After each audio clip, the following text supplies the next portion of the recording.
A Road to Romance. Written by Barbara Cartland. Narrated by Anthony Wren. Chapter 1. 1820. The Marquis of Whisinford turned into St. James's Street and walked into White's Club. Having nodded to the porter, he then went into the coffee-room. As expected, he saw his friend who he was having luncheon with waiting for him. Lord Alfred Middleton and the Marquis had been at Eton and Oxford together. They were now enjoying the London season and met almost every night at some party or other. Last night, the Marquis had been dancing with an extremely pretty girl who Lord Alfred had not seen before. So he greeted his friend when he joined him, saying, "Did she, or did she not?" "She did not, purely because I did not ask her," the Marquis replied, and they both laughed. The Marquis ordered some coffee, and Lord Alfred raised his eyebrows. "Since when," he asked, "have you been drinking coffee before luncheon?" "As a matter of fact, I did not think the champagne last night was particularly good," the Marquis replied, "and the port they provided, I'm certain was corked." "I never touch port," Lord Alfred said, "so I don't know." "I don't often either, but I was really rather bored." Lord Alfred sighed. "I can understand that. We have been to at least 10 parties that were exactly the same as the one last night, with more or less the same people. But I thought that the woman you were dancing with was superior to the others. She is married to a diplomat, and therefore has a French chic about her, because they are habitually in Paris," the Marquis answered. "At the same time, she made it very clear to me that she was never unfaithful to her husband." Lord Alfred laughed. "So, a wasted evening." "It was not just a waste from that point of view, but altogether the season is becoming duller and duller, or perhaps it's because we are getting older and older." "I think that is the real reason," Lord Alfred agreed. "We are nearing 26. And as you know, most of the young gentlemen enjoying themselves last night had only just left Oxford and not reached their 22nd or 23rd birthday." He paused, and the Marquis interrupted. "In another few years they too will be like us, bored with doing the same thing over and over again." As he was speaking with undisguised vehemence, Lord Alfred stared at him. "Is it really as bad as all that?" he asked. "Well, ask yourself, Alfred. I must say I have found not only the beau monde a bore, but also the pretty soiled doves are not as amusing as I used to think they were." Lord Alfred sighed. He knew the Marquis was referring to the houses of pleasure, which was situated around St. James's Street. It was where they often went when they were bored with the social world, and they usually found a number of their friends doing the same thing. There was silence for a moment. Then the Marquis quizzed his friend. "What can we do, Alfred, which is new and original, and where we can find someone attractive to do it with us?" Lord Alfred joked. "You can hardly take a soiled dove with you to a private ball, or for that matter anywhere except where they officially belong." I know, the Marquis groaned. "But you do see that we are caught in a cage that we cannot possibly escape from." "What do you mean by that?" Lord Alfred asked. "Well, the first thing is we are matrimonial catches, and are watched by every ambitious mamma, as well as the debutantes of the year themselves. I'm aware of that, Neil, but I can assure you that I avoid that sort of debutante. I was so nearly caught the first year after I left Oxford." The Marquis nodded. "As you can imagine, I was walking with caution even then. I was nearly trapped, not once, but several times." "Oh, I remember that," Lord Alfred said. "You almost had to marry the Heathcote girl. Oh, there were even bets here at White's that you would be married before the year was out. Oh, we have both been very clever. We have avoided the more obvious traps. At the same time, I am beginning to become extremely bored." "Do you really mean that?" Lord Alfred asked. There was a pause before the Marquis said, "I suppose that we could go round the world, but it would be much the same when we came back. I have now been extremely suspicious of every invitation I receive, even when it is for riding or shooting. "Oh, now you're exaggerating, Neil. Equally, I know of certain houses where I am invited every year." "Me too," the Marquis said. "Although the shooting is good and I much enjoy being there," Lord Alfred continued, "I am always terrified in case I should come back with a chain round my legs and a wedding ring looming over my head." The Marquis chuckled. "You are becoming quite lyrical about it. What we really ought to do is to write a book, revealing how difficult it is to escape all the ambitious mothers and the girls who cling to us like scorpions. Do you really think it could be a guide for every young gentleman who follows us?" Lord Alfred asked. "I think they would agree that every word we have written is the truth," the Marquis replied. "At the same time, we would be barred from the social world, and have nothing to do except for joining the little blossoms who are waiting for us eagerly at the temples of joy." Lord Alfred laughed. "That is a new name for them." "Oh, they have often used it before. In fact, they have used every word to entice us in, and I'm sick to death of being enticed." "Rubbish," Lord Alfred replied. "You enjoy it. You know you do. You are handsome, you're rich, and have a good title and some outstanding racehorses. They, at least, are my consolation, and I'm never bored with them any more than you became bored with yours. Oh, by the way, Alfred, are you entering the Doncaster races this year?" "I hope so," he replied. "My trainer would be livid if I did not enter for at least 2 races. I'm thinking of doing the same. Perhaps in the north we will find it more amusing than it is here." "I don't know what's the matter with you, Neil. I have never known you so depressed and against the social world, as they call it, as you are now." There was a moment of silence, and he asked, "Is it possible you have been crossed in love?" The Marquis laughed again. "Oh, trust you to think of that, Alfred. No, I have not been crossed. In fact, I'm over-encouraged, if that is the right word for it. I'm not quite certain how to break off my present affaire de cour without creating a scene." Lord Alfred groaned. "Oh, those scenes! Oh, how ghastly they are! Why do you not love me now? Why are you suddenly different? Who can be standing between us?" "Oh, I've heard them all 1,000 times." "So have I, even if you do exaggerate the numbers slightly, Alfred. I do think that you were really rather foolish to leave the last beauty. After all, her husband is permanently fishing or shooting somewhere, and so you don't have to be nervous every time a door creaks." Lord Alfred smiled. "I think that has happened to all of us at one time, but perhaps we have grown not only older and wiser, but older and more careful." "I am not worrying myself about being careful," the Marquis replied. "But how to leave the stage, so to speak, with dignity and without a scene and tears, protestations and occasionally unbridled anger. I know it only too well. Now you are free and I am in the same position. What shall we do about it?" Lord Alfred questioned. "What can we do? Except go hunting for more and meet here in a couple of months' time to say exactly the same thing to each other that we have just said now." Lord Alfred held up his hands.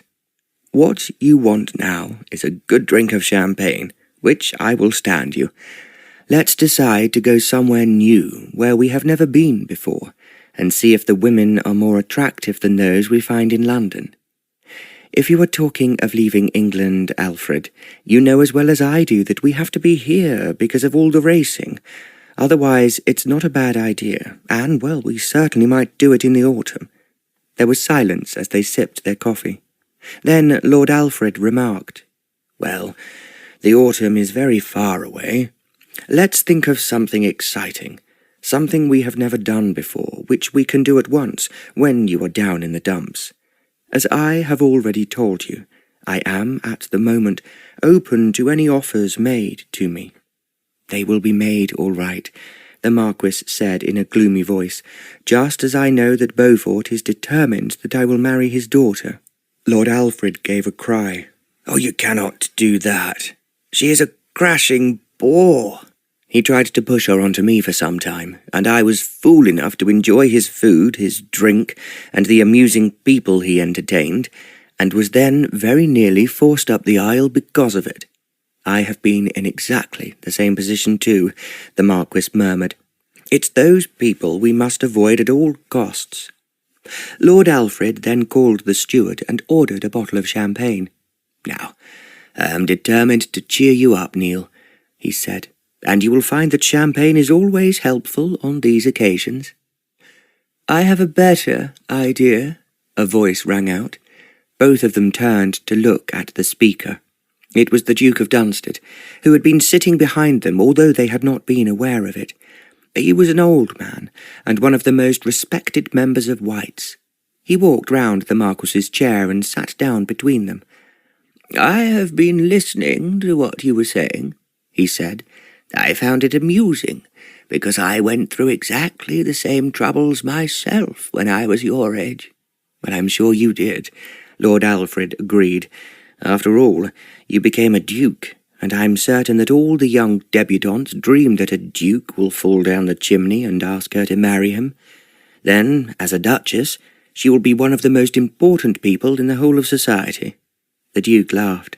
Oh, that is more or less true, yes, he said. You are both going through what I went through 1,000 times, and thought I was unique, just as you think you are.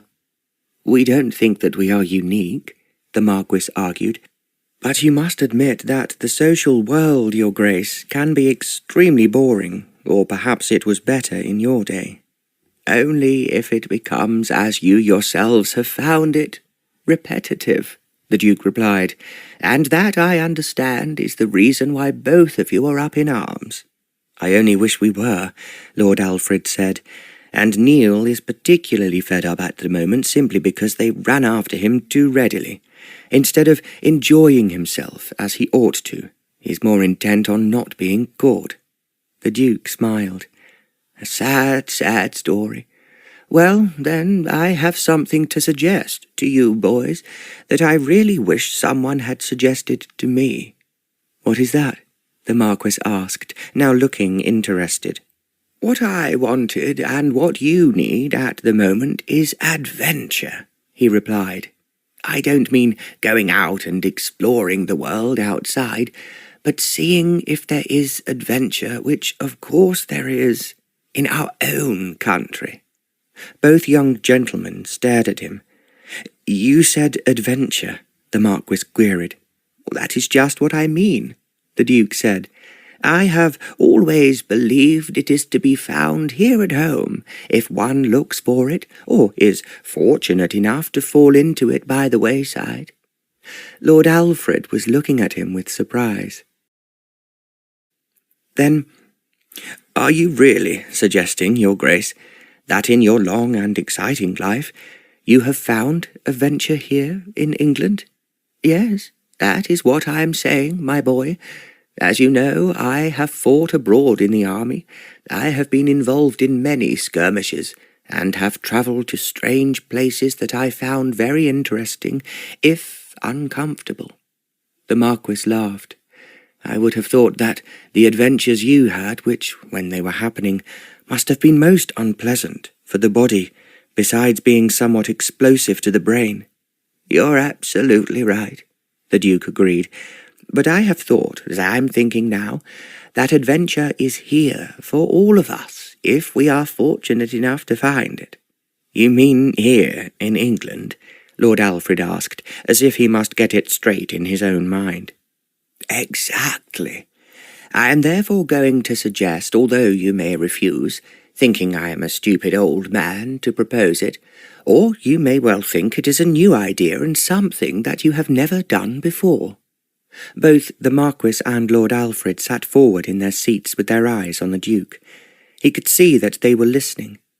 Because in White's we have to put it down in the betting book, he said, I am prepared to bet you one of my best horses to one of yours, that if you set out alone from here in London to, well, shall we say, the north of England or Land's End, you will find both adventure you had never thought of before, and certainly have never encountered." They were silent for a moment. Then the Marquis said, "I cannot imagine what it could be unless we were held up by a highwayman or two. You could certainly do that, well, but it's not what I'm thinking of." "Explain it to us," Lord Alfred begged him. "Well, I am quite certain that for every man there comes a moment in his life when he encounters difficulties and problems either, well, physically or mentally, that require all his intelligence and all his training to solve. You have both been extremely well educated, and you have also seen the social world at its best, and its worst." The Duke paused before he went on. "I would like to think that if you were out alone, incognito, you would encounter a very different world to the one you know already. After all, you have both come from famous families, and you both hold titles which are respected and envied." He smiled as he went on. "It would be good for you to see your own country in an entirely different way from how you view it at the moment." They looked at him in astonishment.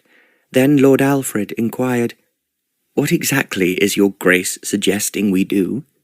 "As I have said already, I am making a bet of it. I will bet one of my horses, and you know that my stable is one of the best, if you win. But if you lose, then I have the pick of one of yours."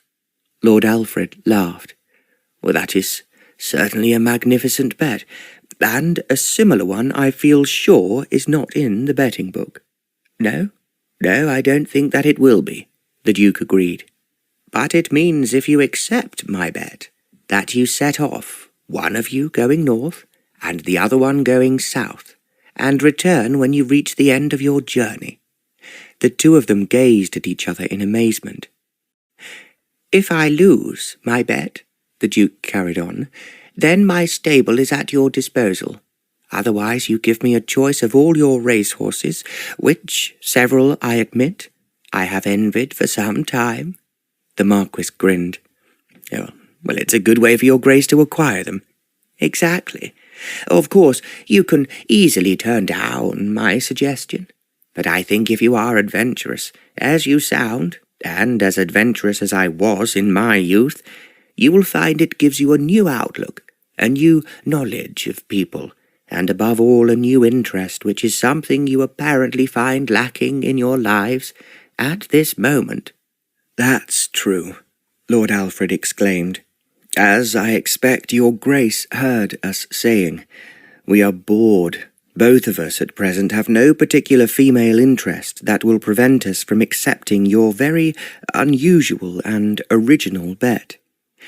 "Do you really think," the Marquis asked, "that we would find anything outstandingly different or particularly interesting on our long ride?" "I am quite certain you will," the Duke answered. "I think, too, it will be good for both of you to become one of the ordinary people, which means, of course, that you must disguise yourself as ordinary Englishmen." "I am glad that we will at least be allowed to do that," Lord Alfred commented a little sarcastically. "It would be difficult to disguise the fact that you are well bred," the Duke replied seriously. "Therefore, if you are just Mr. Smith and, well, Mr. Jones, no one will question that you are anything else. Why should they?" Unexpectedly, the Marquis laughed. "I can hardly believe it. I came to White's feeling depressed, and, as your Grace has heard, bored stiff with life that has become incredibly humdrum. The same thing happens day after day, and the same applies to nights which are never quite as exciting as one expects them to be." The Duke nodded. "I know that, too. As you are both aware, but too polite to say so, there were a great number of women in my life. In fact, as you know, I was called a roue before I was 25. He paused for a moment and then added, smiling, "I don't regret any of it. nor do I regret the times I have felt it wise to leave England, because my reputation had become so outrageous that it rivaled that of the Prince Regent." Both of them laughed. "It must have been most satisfactory in some way," Lord Alfred said. "I suppose it was," the Duke replied, "but it must have meant a great deal of worry to my family. I freely admit now that on many occasions I left England simply because things had grown too hot for me here." "At least then you were never bored," the Marquis remarked, "as we are at present." "Well, that is true, even though I was at times scared, although I would not admit it, at the chaos I had caused." "And you think, Your Grace, that because we are bored and somewhat blasé," Lord Alfred said, "that we will find a cure for all our ills on the hard road?" "I will be very disappointed if you don't find a new interest and a new outlook. What we all need in our lives is variety, and, of course, stimulation of the brain." They looked at him in surprise. They had somehow never expected the Duke, who, as he had said himself, was well known as a roue, to talk so seriously, or, in fact, to be so concerned with them. "Are you saying, Your Grace," the Marquis asked, "that you regret a great many things you did in your life?" The Duke thought for a moment. "I do not exactly regret them, but I often wonder if I had taken a different road or found a different solution, it would have been better not only for me, but for the people concerned." "Well, one thing we cannot do is to put back the clock," Lord Alfred said.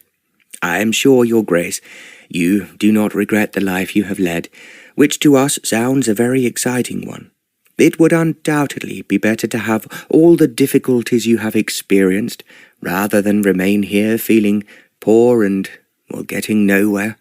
"I agree with you completely," the Duke replied. "That is why I have made this suggestion, or rather this bet, and I do hope you will both take me up on it." "I certainly will," the Marquis said, "even though I feel that your Grace is wrong, and all I will have is a lonely road north and nothing exciting will happen, except, as I have already suggested, a highwayman will strip me of my money and my horse." "Well, at least you can take a pistol with you to prevent that from happening," Lord Alfred remarked. "It is something I will do." The Marquis laughed. "I think maybe, Your Grace, you should come with me and protect me," he said. The Duke put up his hand. "Definitely no. My bet is that you should go alone. An adventure might not drop from the skies for two men together, but for one man alone, I am certain it will be lurking in every shadow." "Well, now you're making me determined to prove you wrong," the Marquis parried. "After all, that is the whole point of a bet, is it not?" "Of course it is," the Duke agreed. "And if you take my bet, Whisinford, I'm quite certain that you will find it will help you in your future. Who knows? You may find a new interest or a special happiness you have never known before." "Well, now your Grace is being really optimistic, and I only hope you are right. When would you like us to start?" "Well, at the very latest, tomorrow. What is the point of staying here? You will go to a party tonight which you will find as boring as the party you attended last night. Or you will both be involved in a new affaire de cour which, instead of going to the country, will keep you in London." "He's quite right," Lord Alfred said to the Marquis. "You will remember that the party tonight is being given by the Countess of Coventry for her two extremely plain and unattractive daughters." The Marquis groaned. "I was, in point of fact, wondering how I could excuse myself at the last moment, but so far I had not come up with any reasonable excuse." "Well, here is one that you cannot argue about," the Duke said. "You can write a polite letter to your hostess, saying you have been called away on important business, and just hope she will understand that in consequence you cannot be present." "What am I to say?" Lord Alfred then asked. I think your excuse should be that you have a very bad headache, he answered, and feel that you would be poor company to anyone you danced with, and might in fact be infectious. Lord Alfred clapped and lay back in his chair. I am extremely grateful to your grace for saving me from a very dreary party, and you must tell us what time you wish us to leave in the morning, and from where. I have thought of that already. You will come to my house in Berkeley Square at 7 o'clock, precisely where breakfast will be waiting for you. I would presume that both of you have horses stabled in London. He paused before he added quickly, in fact, I am sure you have, as both of you have runners at Henley on Thursday. You are right, the Marquis agreed. I brought 3 horses up from the country, just in case one was not up to scratch on the day of the races. Because Neil convinced me that was the best thing to do, I have done the same, Lord Alfred joined in. Very well, you will come to breakfast with me. Then your grooms will bring your horses to the mews, and so you will leave at 8 o'clock exactly, with Whisinford going north, and you, Middleton, going south-west. The bet ends as soon as you have reached your destination, and you will doubtless wish to return perhaps by sea or in a quicker and more comfortable manner. It passed through the Marquis's mind that he had friends who lived just outside Northumberland, who would undoubtedly loan him horses and a phaeton if he needed one to return home rapidly. As if he knew what he was thinking, the Duke said with a twinkle in his eye, Then, of course, you may want to stay longer than is necessary, so you should take enough money with you, and a change of clothes which any good horse can carry as well as his master. You think of everything, Lord Alfred exclaimed. Actually, I'm feeling extremely excited at your bet, as it's something I've never done, and as you have doubtless heard me saying to Neil, that we are not only bored with what is happening, but becoming bores ourselves. The Duke smiled. I would think you have a few years of dissipation to enjoy before that happens. At the same time, as you well know, people who live in large houses with every possible comfort do become bores in their old age. It is, in fact, the adventures of life and the difficulties which make them not only human, but also quite interesting. Like yourself, the Marquis proposed. The Duke smiled again. Well, thanks for the compliment, my boy. At the same time, it's true. I often think that if I had been a good lad as I was expected to be until I took my father's place, I would not have lived as fully as I have. He hesitated for a moment before he went on. Not that people have always approved of me, in fact very much the opposite. Equally, I have made a great number of good friends who, believe it or not, still find me somewhat amusing and interesting, and who will then seek my company whenever I come to London, and follow me when I go to the country. Of course they do, the Marquis agreed, and we are flattered, and of course intrigued by your interest in us. I only hope that we will not disappoint you, and come back with nothing new to tell. I am betting there will be plenty, the Duke said. It will give me a great deal of pleasure to feel that I have at least directed you onto a new road that you have never journeyed on before. That is indeed true, Lord Alfred said. But now we have to think of what names we will call ourselves, so that if by any chance we need your help, you will not think it is from a stranger. I suggest you take very ordinary names so that you would not strike anyone as being particularly unusual. There was silence while both of them thought. Then the Marquis said, I had a teacher at Eton who I remember as being a very clever man, so I think I will call myself by his name. Well, he is dead, so he will not mind my impersonating him. Which one are you talking about? Lord Alfred asked. Barlow, the Marquis replied. Do you remember Barlow? He coached us at cricket, amongst other things. Oh, of course, yes, I remember him.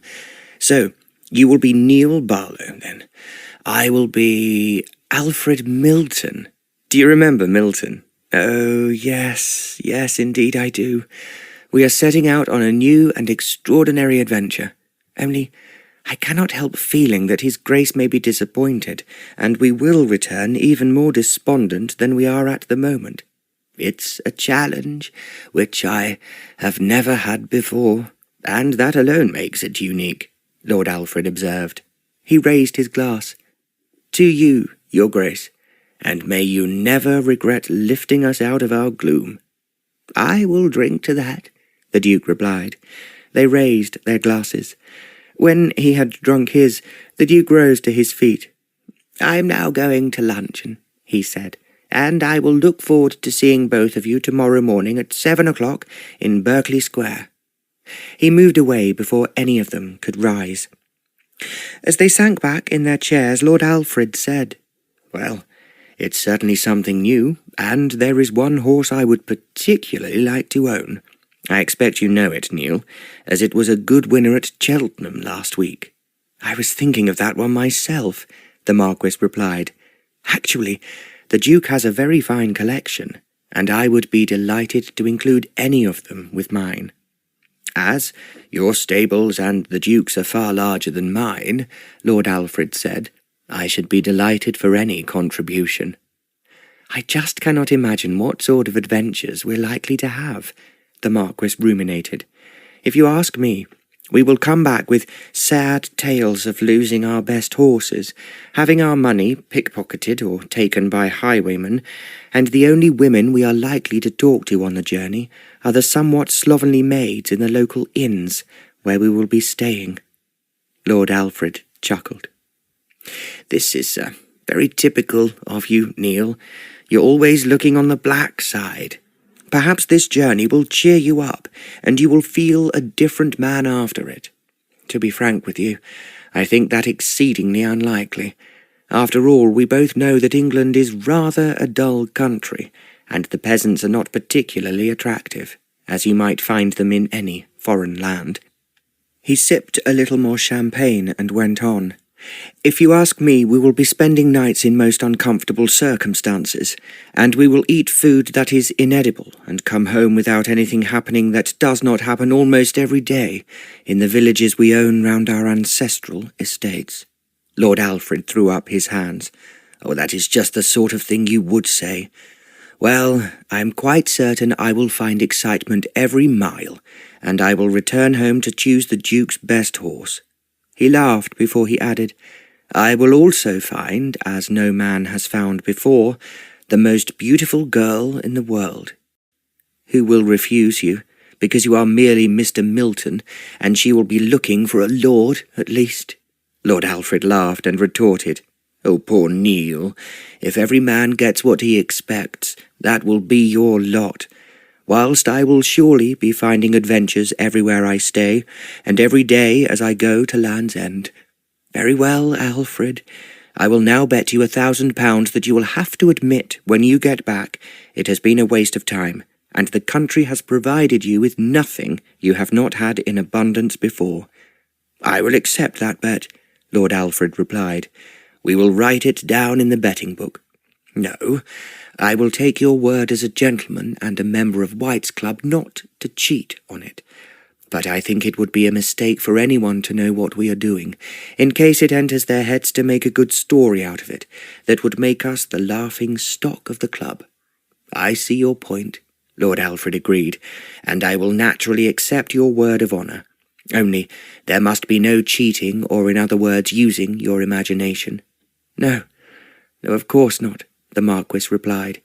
"I would not think of such a thing, and if nothing else you will know the truth at the end of my journey." "There is something to look forward to, at any rate," the Marquis said brightly. "So, what are we going to do tonight?" Lord Alfred asked. "Our last night of freedom, so to speak. If we are determined not to go to tonight's party, we cannot be seen in public. Perhaps we are making fools of ourselves by accepting the Duke's bet." "You're thinking that already?" he asked. "Well, it's really rather a bore to have to ride all the way to the north alone. As I already suspect, there will be nothing better than bad food, bad beds, and drab women." Lord Alfred grinned. "Well, I'm expecting the very opposite. There will be excitement, amusement, and a beautiful woman, an angel in disguise, who will invite me into her castle, and I will then become at first sight infatuated by her." The Marquis suppressed a laugh. Then he said somewhat sourly, "You will doubtless be able to write a book about that, but not a word of it will be true. No one knows, unless you come back full of new ideas and new interests. I will marry you off to the most ambitious debutante of the year, and you will settle down in the country for the rest of your life." Now that is a threat, and not a promise. I will miss you, Alfred, while I'm travelling alone. I think it rather unkind of the Duke to send you in the opposite direction. I must say that I'm surprised at the old boy coming up with something so original and in fact so intriguing, Lord Alfred said. I really believe that it will be very good for both of us to experience the world from another aspect, and not because we are both extremely eligible bachelors. I've often thought of wearing a notice saying "not eligible" on the collar of my coat, so that I can show it to those young women who are thrust upon me by eager mothers, determined that they should be my bride. Lord Alfred looked at him curiously before he said, "Have you ever been in love, Neil?" "I thought I was, once or twice, but it has always proved to be an illusion, and sooner or later she has become a demanding and grasping dullard, just like so many other women have been." "You have been my best friend ever since we were at Eton," Lord Alfred said, "but I have never known you so depressed, bitter, if that's the right word for it, and against the world, as you are at the moment." "I think," the Marquis said slowly, "that it is either indigestion or the result of having too much too often. To be honest with you, I'm just sick to death of being chased. Not because I am an attractive man, but because I have an important title. I'm tired of hearing the same reproaches and pleadings when one so-called love affair finishes." "Well, all I can say," Lord Alfred said, "is that this is a case of kill or cure. You will either come back worse than you are at the moment, or immensely better. I would not really like to bet on either. Keep your money in your pocket, and as we have no wish to be anywhere tonight, come and dine with me." He paused before he added, "At least we will eat a very good meal and enjoy some outstanding wine before we then set out on a trip in which we will have nothing but beer and sausages." Lord Alfred threw back his head and laughed. Then he said, "I'm going home now to pack what I will need for tomorrow." He drank down the last of his glass of champagne as he finished speaking. Then he stood up and the Marquis did the same. As they walked out of the morning-room, they were both looking somewhat serious. Two members, as they saw them pass by, wondered what could have happened to the most handsome and debonair young gentleman of White's Club. Chapter 2. The Marquis drove back to his house in Belgrave Square. When he went upstairs to his bedroom, he found his valet waiting for him. Herbert had been with him for years, and he was the only one of his large staff he ever talked intimately to. As he had said to one of his friends, "No man is ever a hero to his valet, but a valet is unfortunately so much with one that it's impossible not to be confidential." "And discreet," his friend added, laughing. When the Marquis went in his large bedroom, which overlooked the square, he turned to Herbert and said, "Herbert, I'm taking part in a bet, and I need your help." "Oh, not another one, my lord," Herbert exclaimed. "You know the last one was a disaster." "No, I don't want to talk about it," the Marquis replied. "This is something new, and which I am certain I will find extremely uncomfortable." Herbert, who was over 40 years of age, looked at him with a worried expression in his eyes. He was really devoted to the young man he looked after, and he was always frightened that he would become involved with some woman who would be only marrying him for his title and his money, and who would inevitably make him unhappy. The Marquis took off his coat and threw it onto the chair. "Now listen, Herbert. I have taken a bet that I will ride anonymously to the far north of England, and not have any adventure or anything exciting to relate when I return." Herbert was listening to his lordship attentively, and wondering exactly what this meant. "If I do have an adventure, then I gain one of the horses I have always envied that belongs to the Duke of Dunstead." Herbert smiled. "His Grace has indeed an excellent stable. If your lordship allowed to choose, it'll be difficult because, well, so many of them have been winners of the classics." "I know," the Marquis said, "and if I don't have any adventure worth reporting, then I have to give him one of my horses." Herbert shook his head. "Oh, you won't be able to deceive his Grace, my lord. He'll take one of the very best." "I'm aware of that, Herbert. So I have to look out for an adventure. But goodness knows what I can expect if I am just Neil Barlow." Herbert chuckled. "You don't look anyone called Barlow to me, my lord." "Well, you'll have to make me look ordinary, or people will be too frightened to speak to me, let alone ask my help in some disaster, such as a pretty girl falling off a cliff, or an even prettier one drowning in the river. I'll be surprised if your lordship has anything like that to cope with." "Well, if I don't," the Marquis replied gloomily, "I will lose one of my best horses, and I cannot think of one I would ever like to part with."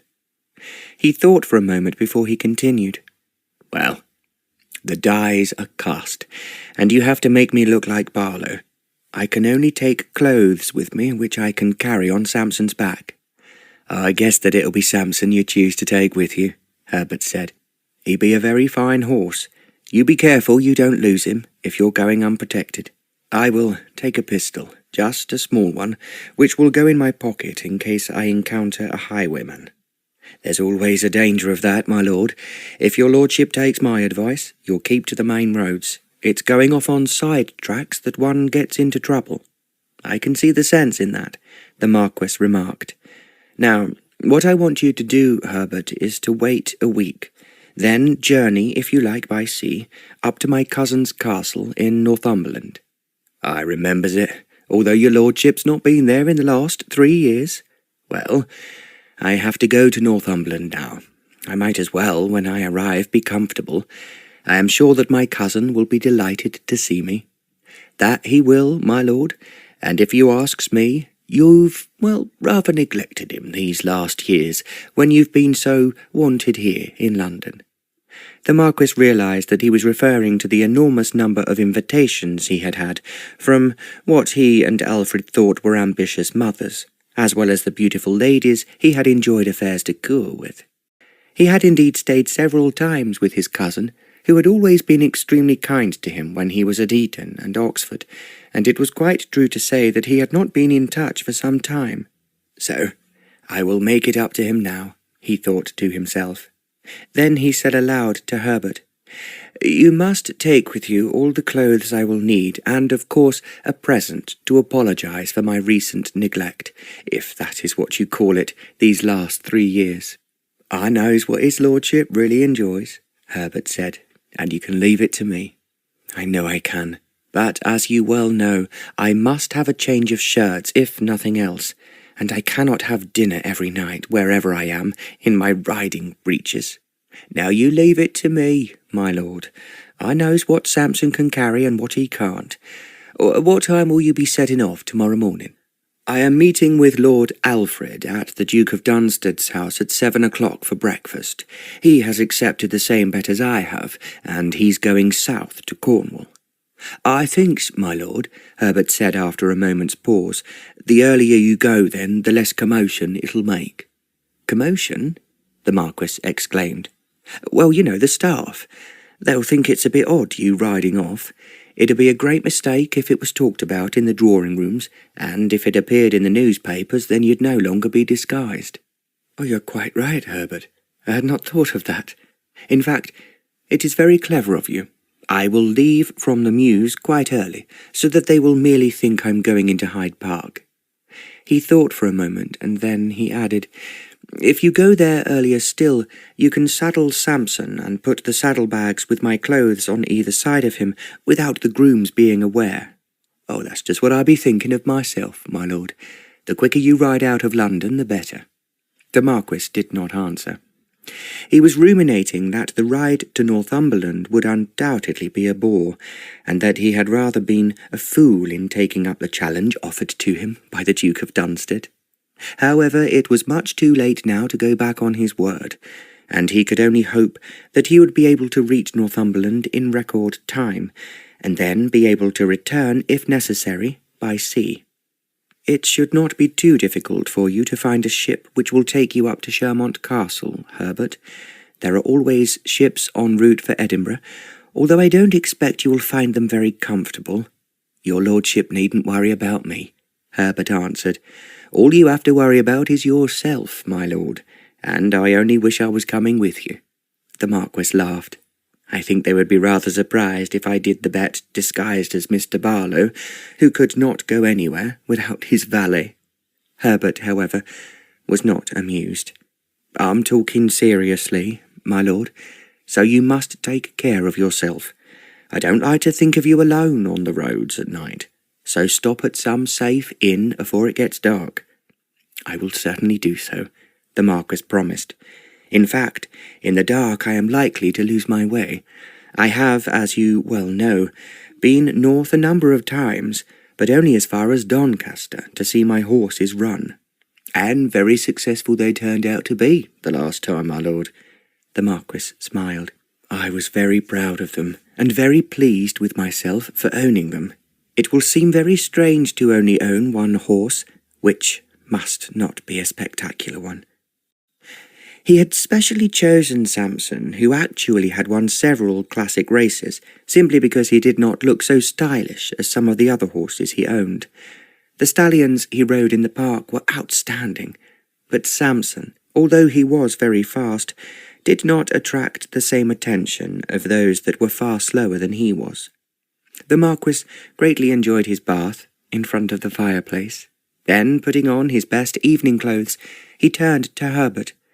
"I have forgotten for the moment which invitation to dinner I accepted for tonight."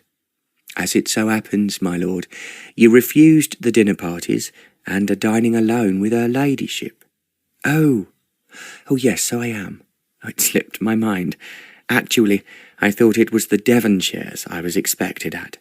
No, that's tomorrow night, my lord, and I'll have to make a good excuse for your lordship not being there." Yes, of course it is.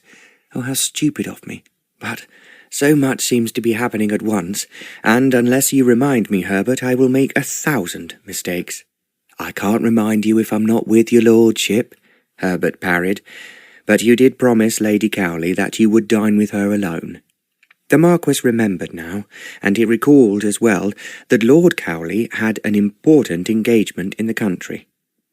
Lady Cowley was someone new he had pursued with some difficulty for the past 2 weeks.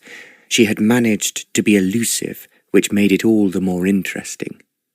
He had been surprised when she had told him the day before yesterday that she would be very delighted if he would dine with her, as her husband was away on business. He had in fact been so surprised that she had at last succumbed to his invitations that it was unusual, and indeed very remiss of him to have forgotten her. "It would happen," he thought, "just as I am leaving London, and I'm sure that I will find her irresistible." He then found himself wondering if it would be a mistake to start another affaire de cour. He would then be obliged tomorrow to send her a message to say that he had been called away, and so he was not certain when they would be able to meet again. He was far too experienced not to realize that this would annoy her considerably, and it was very doubtful if she would be waiting for him on his return. On the other hand, it was impossible to say at the last moment that he was unable to keep the appointment he had made, and she would be quite right if then she felt he had let her down in a most unfeeling manner. He was silent as Herbert helped him into his very smartly cut waistcoat, and his cutaway evening coat made him look even more dashing than he had in the daytime. "How can I be such a fool," the Marquis said aloud, "as to have forgotten where I was going tonight?" "It's understandable when your lordship has had so many invitations," Herbert said soothingly. You'll enjoy yourself, my lord, with her ladyship. I've seen pictures of her in the magazines, and, well, she's very beautiful. There be no other word to describe her. You're right, Herbert, and so I would be a fool to miss the opportunity of being alone with her. The Marquis looked in the mirror to see if his hair was tidy, and the top of his handkerchief showed from the pocket of his coat. Then he said, "Don't forget to send the usual bouquet of orchids to her ladyship tomorrow morning. I will find time before I leave to write and tell her I have been called away owing to the illness of one of my closest relatives, who may not have long to live. That's the right story, my lord. There be no one born who couldn't be real sympathetic if you was in that position." The Marquis could have told him that there were a number of women who were very suspicious when he had used this excuse, and had told him in no uncertain terms. However, he only hoped that Lady Cowley would be different. Then he turned towards the door and said, "Call me early, however sleepy I may be, and don't forget I want the plainest clothes to travel in, so that I look rather dull and, well, insignificant. I'll do me best, my lord. At the same time, if you asks me, it'll be difficult to make you look anything but the smart, handsome gentleman you've always been." The Marquis smiled, but did not reply. In fact, before Herbert had finished speaking, he had reached the top of the stairs. His closed carriage was waiting for him at the front of the house, driven by 2 horses. He was wondering if he should keep it or walk back home as he often did. It was a fine night, and he knew that if the evening developed as he expected, he would enjoy the fresh air and the last twinkle from the stars in the sky. Then, as he drove off, he thought that it might be too tiring to walk from Lady Cowley's house to his own. It would shorten the sleep he would definitely need before he set out on his arduous journey in the morning. Therefore, when he arrived at Cowley House, he instructed the coachman to come back in 2 hours' time. He was amused at the expression on the man's face. He had been certain that, to disguise what time he left the lady in question, he would have been prepared to walk back to Belgrave Square. Then, as he was let into the house by a superior-looking elderly butler, he doubted for the first time if, on such a short acquaintance, Lady Cowley would succumb to his advances. As he went up the stairs to the drawing-room, he found himself wondering how the evening would end. Would it be any different from what he anticipated? The butler announced him in a stentorian voice. "The Marquis of Whisinford, my lady." As the Marquis suspected, she was not wearing a full evening dress, but a most attractive negligee.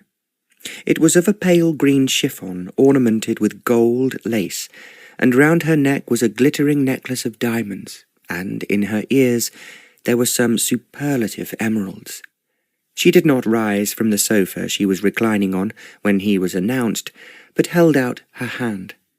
Raising it to his lips, he gently kissed each finger one by one.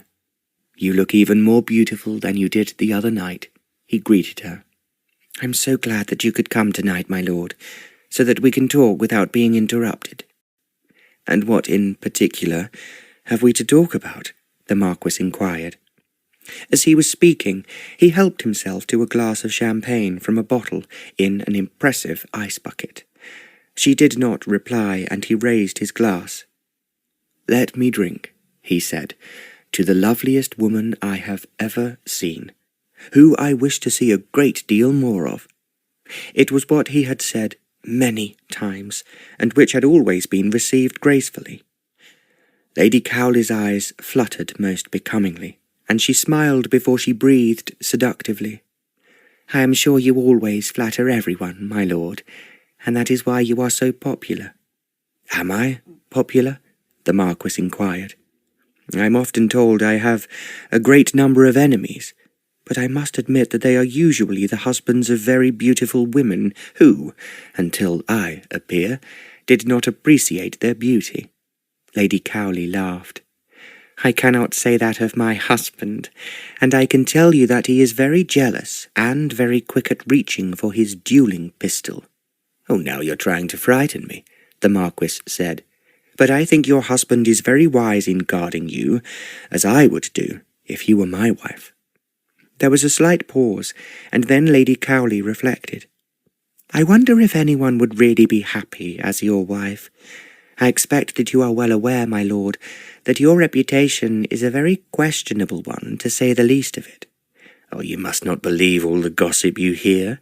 In fact, at least 80% of it is totally exaggerated or completely untrue." Lady Cowley laughed again.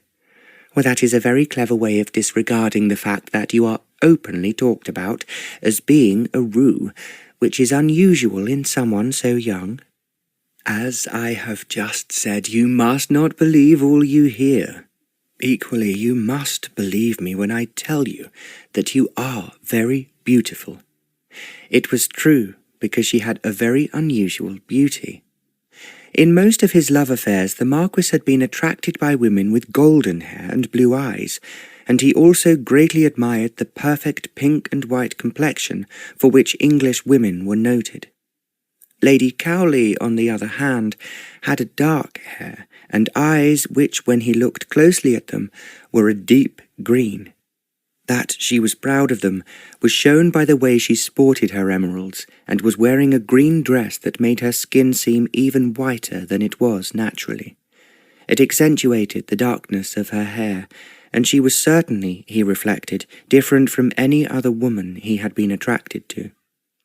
The sublime whiteness of her skin reminded him of the snow-tipped mountains he had seen when he visited Switzerland. When dinner was announced, he found it was being served in a small room opposite the drawing-room, in which there were a great number of flower arrangements. They were put there, he realized, to hide what was otherwise quite obviously a study, and he suspected that it was where his lordship, when he was in residence, wrote his letters and read the newspapers.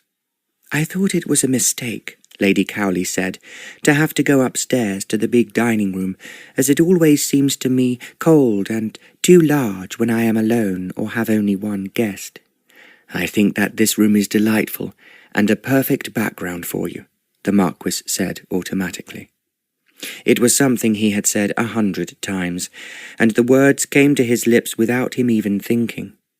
He was aware, as the food, which was delicious, was served by the butler who let him in, that the rest of the household were not expected to know about his presence.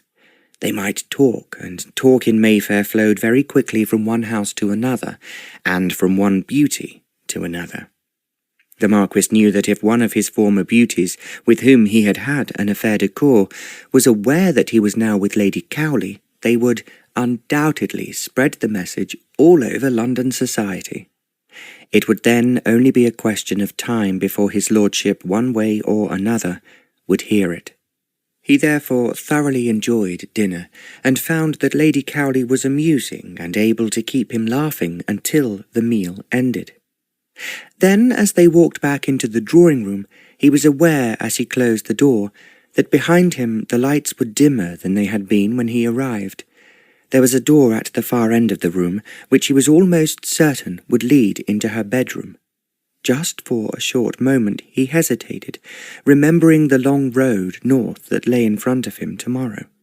Then he thought that a bird in the hand was worth 2 in the bush, and perhaps never again would there be an opportunity like this. It was as he closed the door into the dining-room behind him, and then saw that Lady Cowley was standing waiting for him by the fireplace, that he knew exactly what his next move would be. As he took her gently in his arms, he realized that everything was moving exactly as he expected, step by step, towards her bedroom. It was around 3 hours later that the Marquis remembered that his carriage would be waiting for him. "You are not leaving me?" Lady Cowley asked. "Oh, dearest, there is no hurry, and you have made me so very, very happy." "Just as you have made me," the Marquis breathed. "But unfortunately, I have to leave London early tomorrow morning." "Leave London?" Lady Cowley cried. "But you know I want to see you, and Arthur will not be home until the end of the week." "I learnt today," he replied, "that unfortunately one of my relatives is very ill, in fact, dying. As she wishes to say a final goodbye to me before she leaves this world, I really cannot refuse. so I must go to her tomorrow." "Oh, why must all this happen just when we are so happy?" Lady Cowley asked. "Well, that is the same question I am asking myself," the Marquis assured her. "But I will be as quick as possible, and I will let you know the moment I can return." She gave a little sob and turned her face against his shoulder. It was another 10 minutes before he could manage to escape from her hands and her lips, and started to dress. "I never thought that this would happen to me," she said. "I cannot bear you to leave me." "I have no wish to leave you," the Marquis replied, "but I will not be away for long. Then I will get in touch with you immediately." "I will be very upset," she murmured. "In fact, in tears, if you do not do so."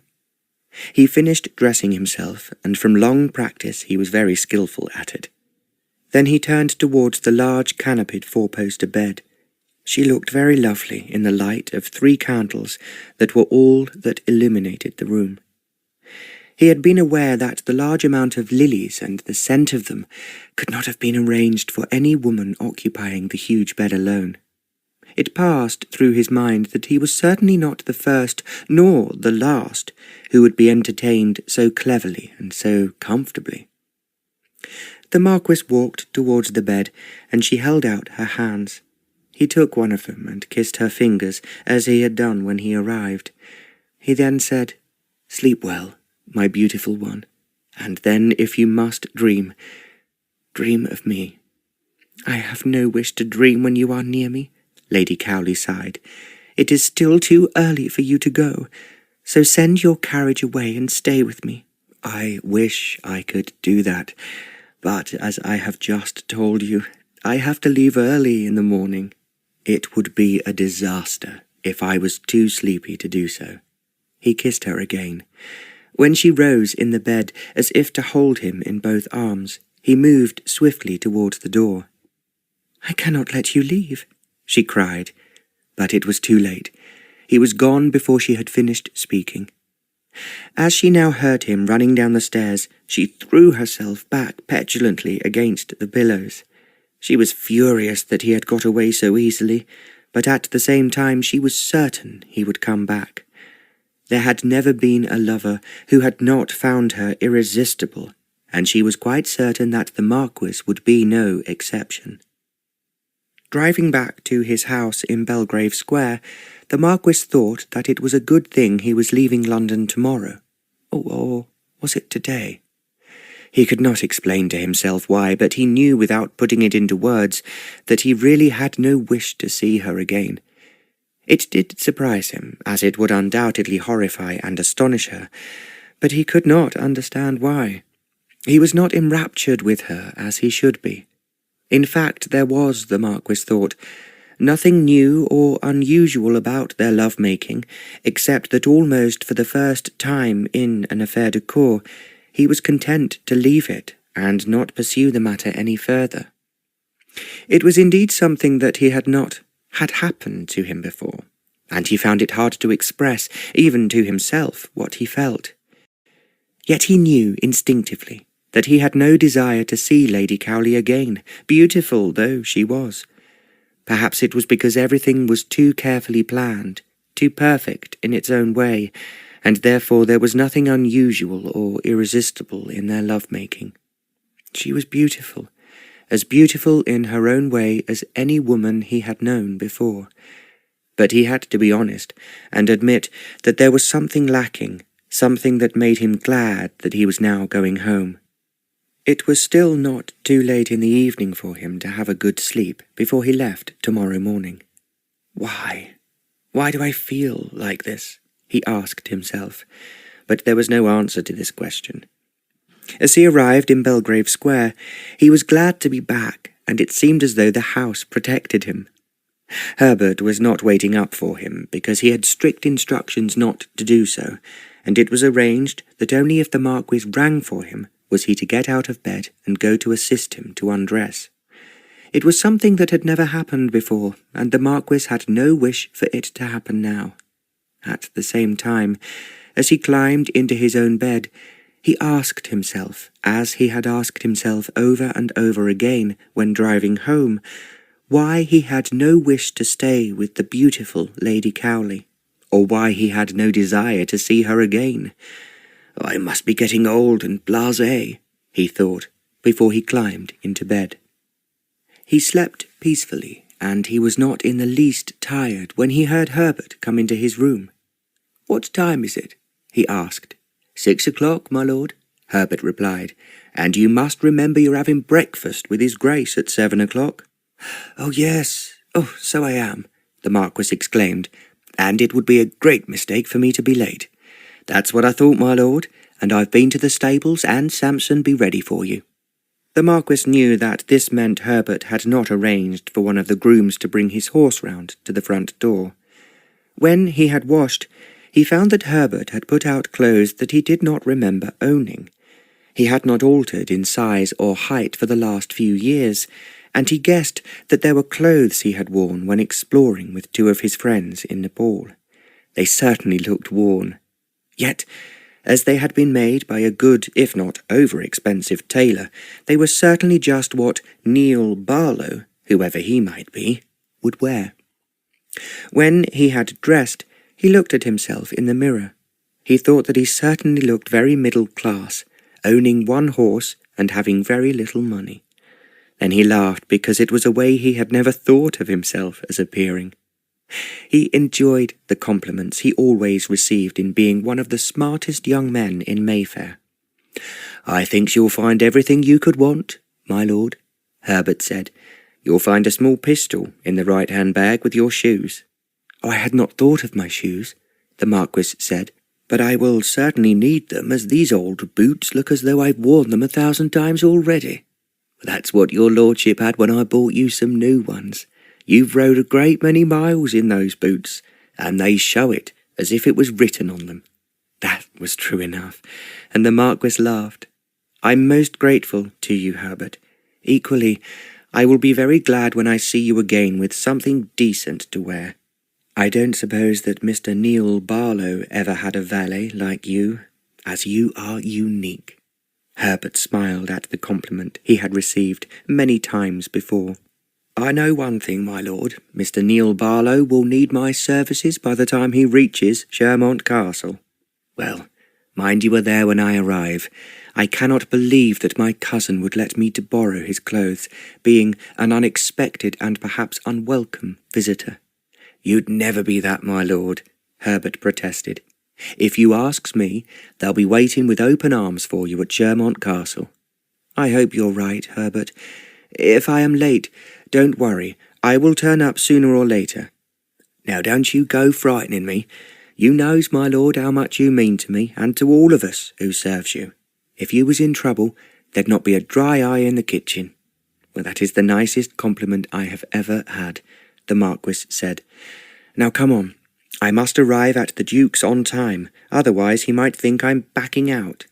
"I thinks it's a good thing if you did, but I'll be crossing my fingers and hoping everything will be all right till your lordship gets home." "You must not worry about me, Herbert.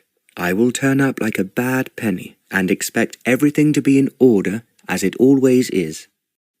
He ran down the stairs, and Herbert followed him more slowly.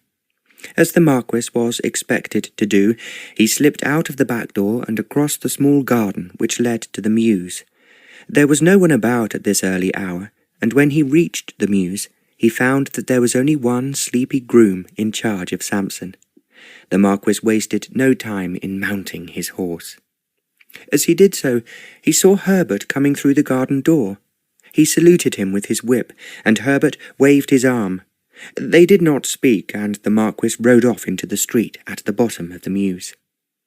It did not take long to reach the Duke of Dunstead's house in Berkeley Square. When he reached it, he saw, tethered outside, a horse that was almost as good as Samson, and he knew that it was one that his friend Alfred especially prized. He must, the Marquis thought, be anxious to win this bet, otherwise he would not take that particular horse on such a lengthy journey. A groom appeared to take his horse from him, and he walked into the house. The Duke was waiting for him in the dining-room, where Lord Alfred was already eating a hearty breakfast. "I thought that you must have forgotten us," Alfred said as the Marquis walked in. "Is it likely that I should?" the Marquis asked. "I have my eye on one of his Grace's horses, which I am very anxious to own." The Duke chuckled. "Optimism will get you a long way," he said. "But remember that your adventure has to be real and not part of your imagination." "If you are suggesting, Your Grace, that we could become liars," the Marquis cajoled, "then you are much mistaken. We would never lie over anything as important as a bet made in whites." They all laughed at this, and then the Duke said, "I should hope not, but I am sceptical, and before I part with any of my best horses, I will want proof of what adventure you have encountered, and perhaps someone to assure me that it was, in fact, a real adventure." "But you may have to take our word for it," the Marquis said lightly. "But I can tell you, I will be strictly truthful. If I lose, I lose. All the same, I intend to win." "So do I," Alfred chimed in. "What really pleases me," the Duke remarked, "is that you both seem very enthusiastic. I rather expected that you might back out at the last moment." "How could we ever do such a thing?" the Marquis asked with mock severity. "If the bet was made at whites, although secret at this moment, it will later appear in the famous betting book." "I had not thought of that," the Duke said, "but undoubtedly it should have a place there if, in fact, you are successful." "I have every intention of being so," Alfred said, "although I cannot imagine how I will find an adventure on the road to Land's End.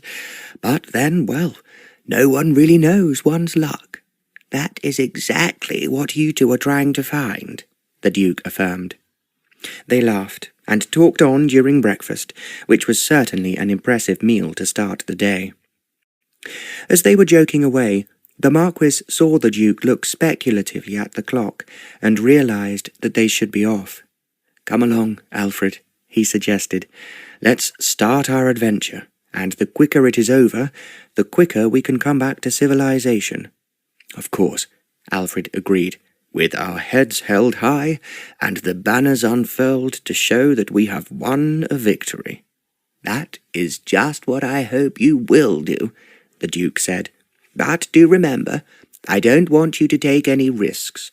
That is why, looking as you do, I don't think that you will be captured by footpads or, well, indeed, be pursued by beautiful women." The Marquis and Alfred both laughed. "One thing is quite certain," the Marquis said. "No one would take us for millionaires, and would be not at all surprised if we came back to tell you that we have not only failed to find adventure, but we have been ignored by every woman who looked in our direction." "Well, which will be good for both of you, if it really happens," the Duke observed. Equally he thought to himself that the Marquis was so handsome that women would be looking at his face and not his clothes. They were still laughing amongst themselves when the Duke urged, "Come along, it's time you were off. Good luck to you both. I will pray that you will come home safely with an exciting story to tell me." "The trouble is that you are more optimistic than we are," the Marquis answered. "I believe that you should be taking part in this game, and I'm quite certain that you would have a real tale to tell, while we will be hard-pushed to impress you." "If I was 30 years younger, I would undoubtedly accept your challenge," the Duke replied. "As it is, I will stay at home and speculate as to what is happening to you." When they reached their horses, he then shook their hands warmly and said, "Good luck, and God bless you. As I am certain that you will be successful, I will keep my best horses out of sight." "If we are not allowed to cheat, you are not allowed to do either," the Marquis cautioned. "I promise you that my story, if there is one, will be true from start to finish." "And I promise the same," Alfred agreed. "But I bet that Neil's story will involve a very pretty girl. They will drop down from heaven for him, while I will be left to search the bushes for mine. Oh, now you're trying to seek false sympathy and understanding, the Marquis teased him. That is strictly forbidden in the rules, is it not, your grace? Quite right, the Duke said. I will be waiting anxiously for your return. By this time they were both mounted, and as they rode away, the Duke waved to them, and they waved back. He really is a sporting old boy, the Marquis said, when they were out of earshot. I believe we are giving him a great deal of pleasure, if nothing else. I thought just the same, Alfred replied. We will have to make up some sort of story to please him, if no one else. Oh, well, I'm sure something will turn up. As far as I am concerned, the quicker I can get to Northumberland, the better.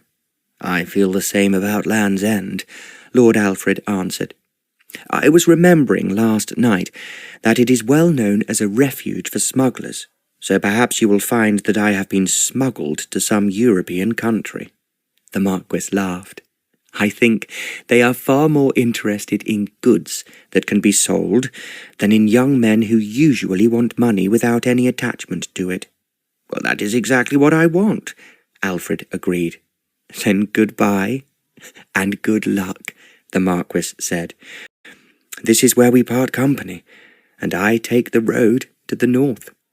Just for a moment, Alfred looked rather gloomy at the south road ahead of him. I wish we were going together, he said.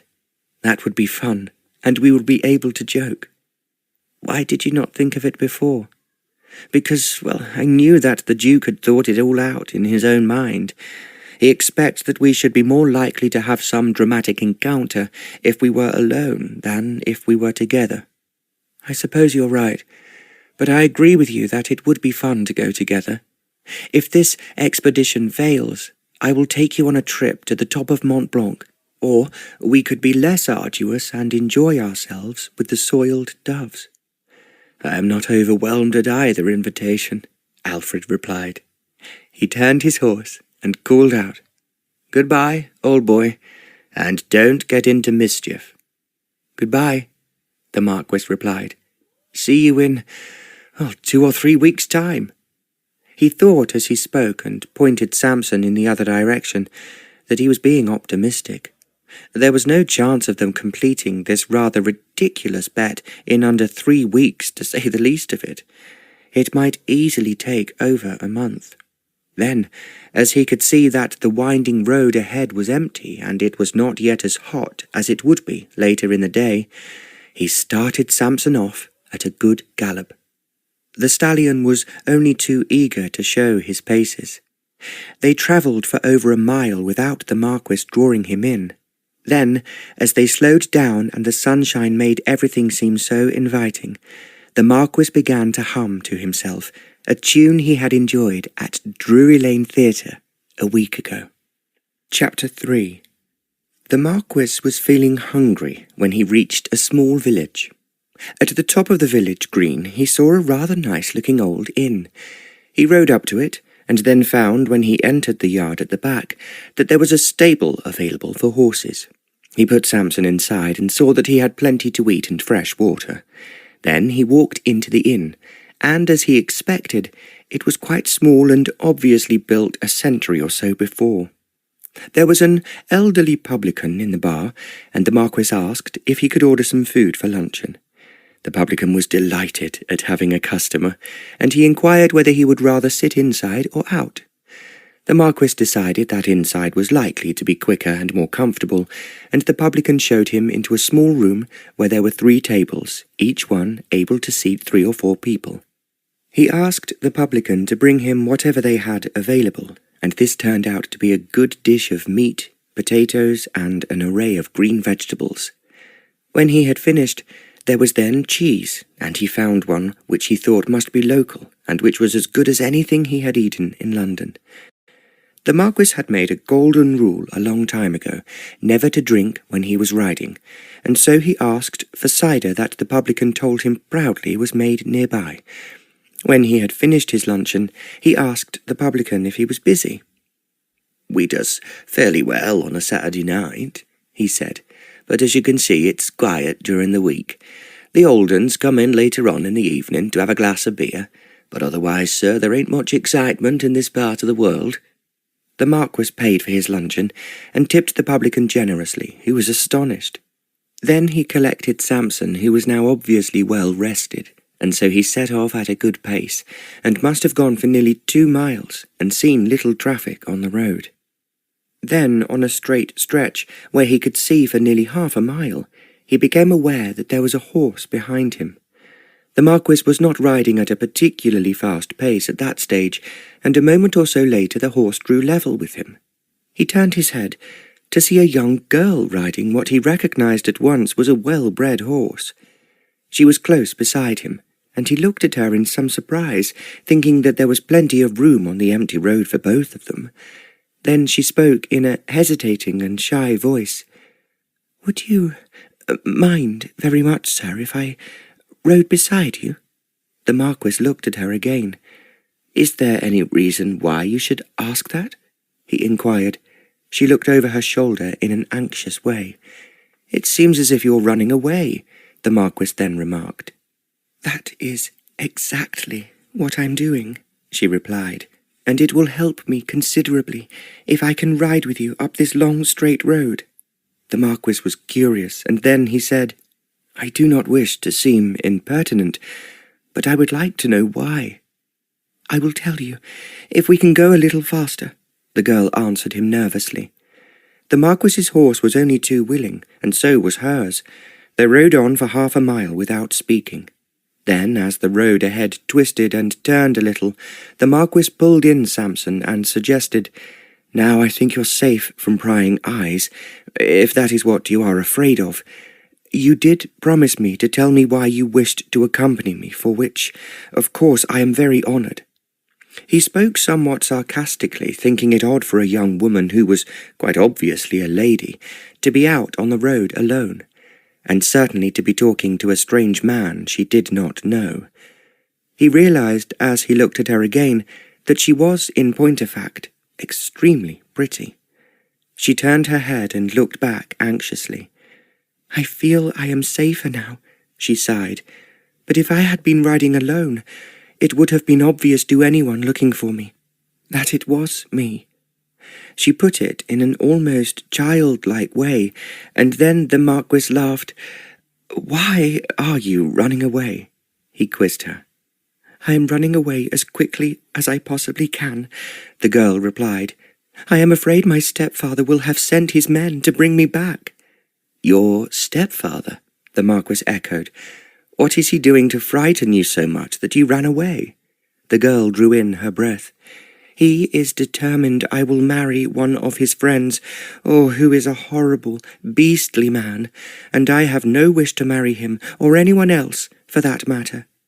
The Marquis rode on a little while before he asked, "So you're running away from home? Is that wise?" "I'm going to one of my aunts, who has always been very kind to me, and is, in fact, also my godmother. She lives in Yorkshire." The Marquis stared at her. "You are riding to Yorkshire? Alone?" "It is the only way I can get there, and I did not dare take a servant with me, for fear she would tell my stepfather that I was leaving." "But you do realize that Yorkshire is a very long way away, and it is most certainly not safe for any young woman, especially one riding a well-bred horse, to be alone on such a long journey." "I know that, sir. Of course I know that," the girl replied. "But what else am I to do? If I had stayed at home, I would have been engaged to this dreadful man, whether I liked it or not. Then there might have been no way of escape." She spoke with a distinct note in her voice that told the Marquis she was really frightened, and she obviously loathed the man her stepfather had chosen for her. They rode for a little while in silence, although not as fast as previously, because the road twisted. Then the Marquis observed, "I would suspect, as you are underage, that your stepfather is your guardian." "Yes, and I must obey him until I am 21, the girl answered. "He has told me that often enough. He made it quite clear this morning that the man I loathe and detest was coming to stay, and I had to accept his offer of marriage, whether I liked it or not. Under these circumstances, the Marquis said, I think you have been very wise and brave to run away. Do you really think so? She exclaimed. You are so kind and sensible. Everyone else keeps telling me what I should do, and it's always just what I don't want to do myself. The Marquis smiled. I am afraid that happens to all of us. I will not marry the man my stepfather has chosen for me. I hate him, and I would much rather die than be his wife. She spoke with a violence that made the Marquis look at her. She had a small build, and was very light on her horse, and she was exceedingly pretty.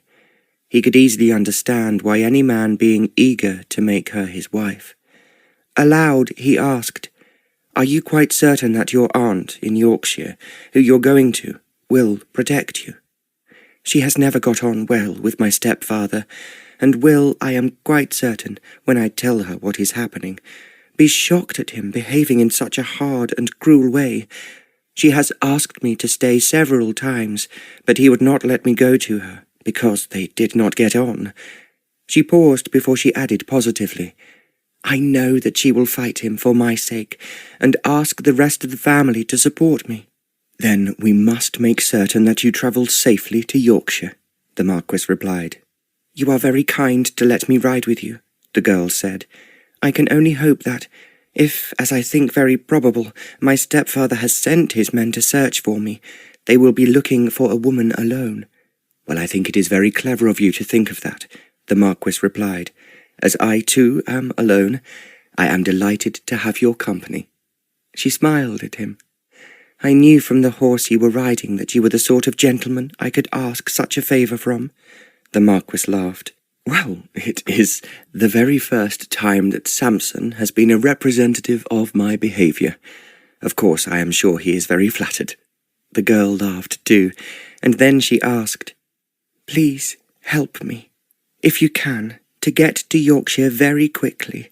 I have travelled on this road before, but I did not notice the way particularly, and I'm frightened of taking the wrong turning. I will not let you do that. I'm going to Yorkshire, and then on to Northumberland. Now, I suggest, as you are running away, that we can ride as fast as we can for 5 or so miles. Then, if you are being followed, they will probably think you have turned off and are not heading north. I hope they will think that, the girl said. At the same time, I have a feeling that steppapa will guess where I have gone, and will therefore be following me. Then the quicker we can move, the better, the Marquis answered. He gave Samson his head, and they set off at a good pace, and the girl was having little difficulty in keeping up with him. They must have ridden for about 4 miles before the Marquis slowed down and cautioned, I think that we should be very careful where we stay tonight. The girl drew in her breath. I thought of that, and I know it would seem very strange for me to go to a hotel or inn alone. I was thinking, perhaps I would have to sleep in a ditch or in a wood. I think that would be extremely uncomfortable, the Marquis remarked. What I was thinking was that they would not expect you to stay at a small and remote inn.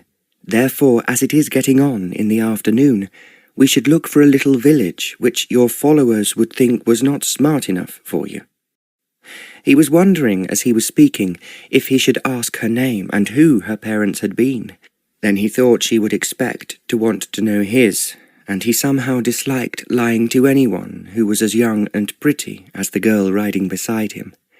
You are so sensible, she said, and I am so lucky to have found you. I feel sure if I had been alone, I would have done the wrong thing and gone to a hotel in a small town. She gave a little laugh before she added, I was really thinking of my stallion, Fireball, who is very particular where he lays his head. The Marquis laughed. I am sure that Samson feels the same. Oh, that is an excellent name for him. He is just magnificent, the girl said. I am sure Fireball is charmed to meet him. Well, as they are introduced to each other, the Marquis replied, perhaps we should do the same. As you are in disguise, you need only tell me your Christian name, and I will tell you that mine is Neil, and mine is Velina, and I am so glad to meet you." "Well, now that we are formally introduced to each other," the Marquis announced, "the sooner that we ride on and find somewhere to rest our heads, the better. On behalf of Fireball, I am very grateful to you," Velina said solemnly. "I was worrying about how I could possibly give him food if I had to sleep in a ditch. Well, I cannot imagine anything more uncomfortable for both of you. I am sure that we will find a nice inn where we will be well looked after and safe." "I am praying that is true," Velina said. "And now, because we are still near home, I am worried about the men following me, and I would like to go a little faster." The Marquis did not bother to answer her. He merely allowed Samson to gallop as fast as he could, and Fireball had no trouble keeping up with him. It was now nearly 7 o'clock, and the Marquis was wondering what had happened to local small villages when they came to one which he thought looked ideal.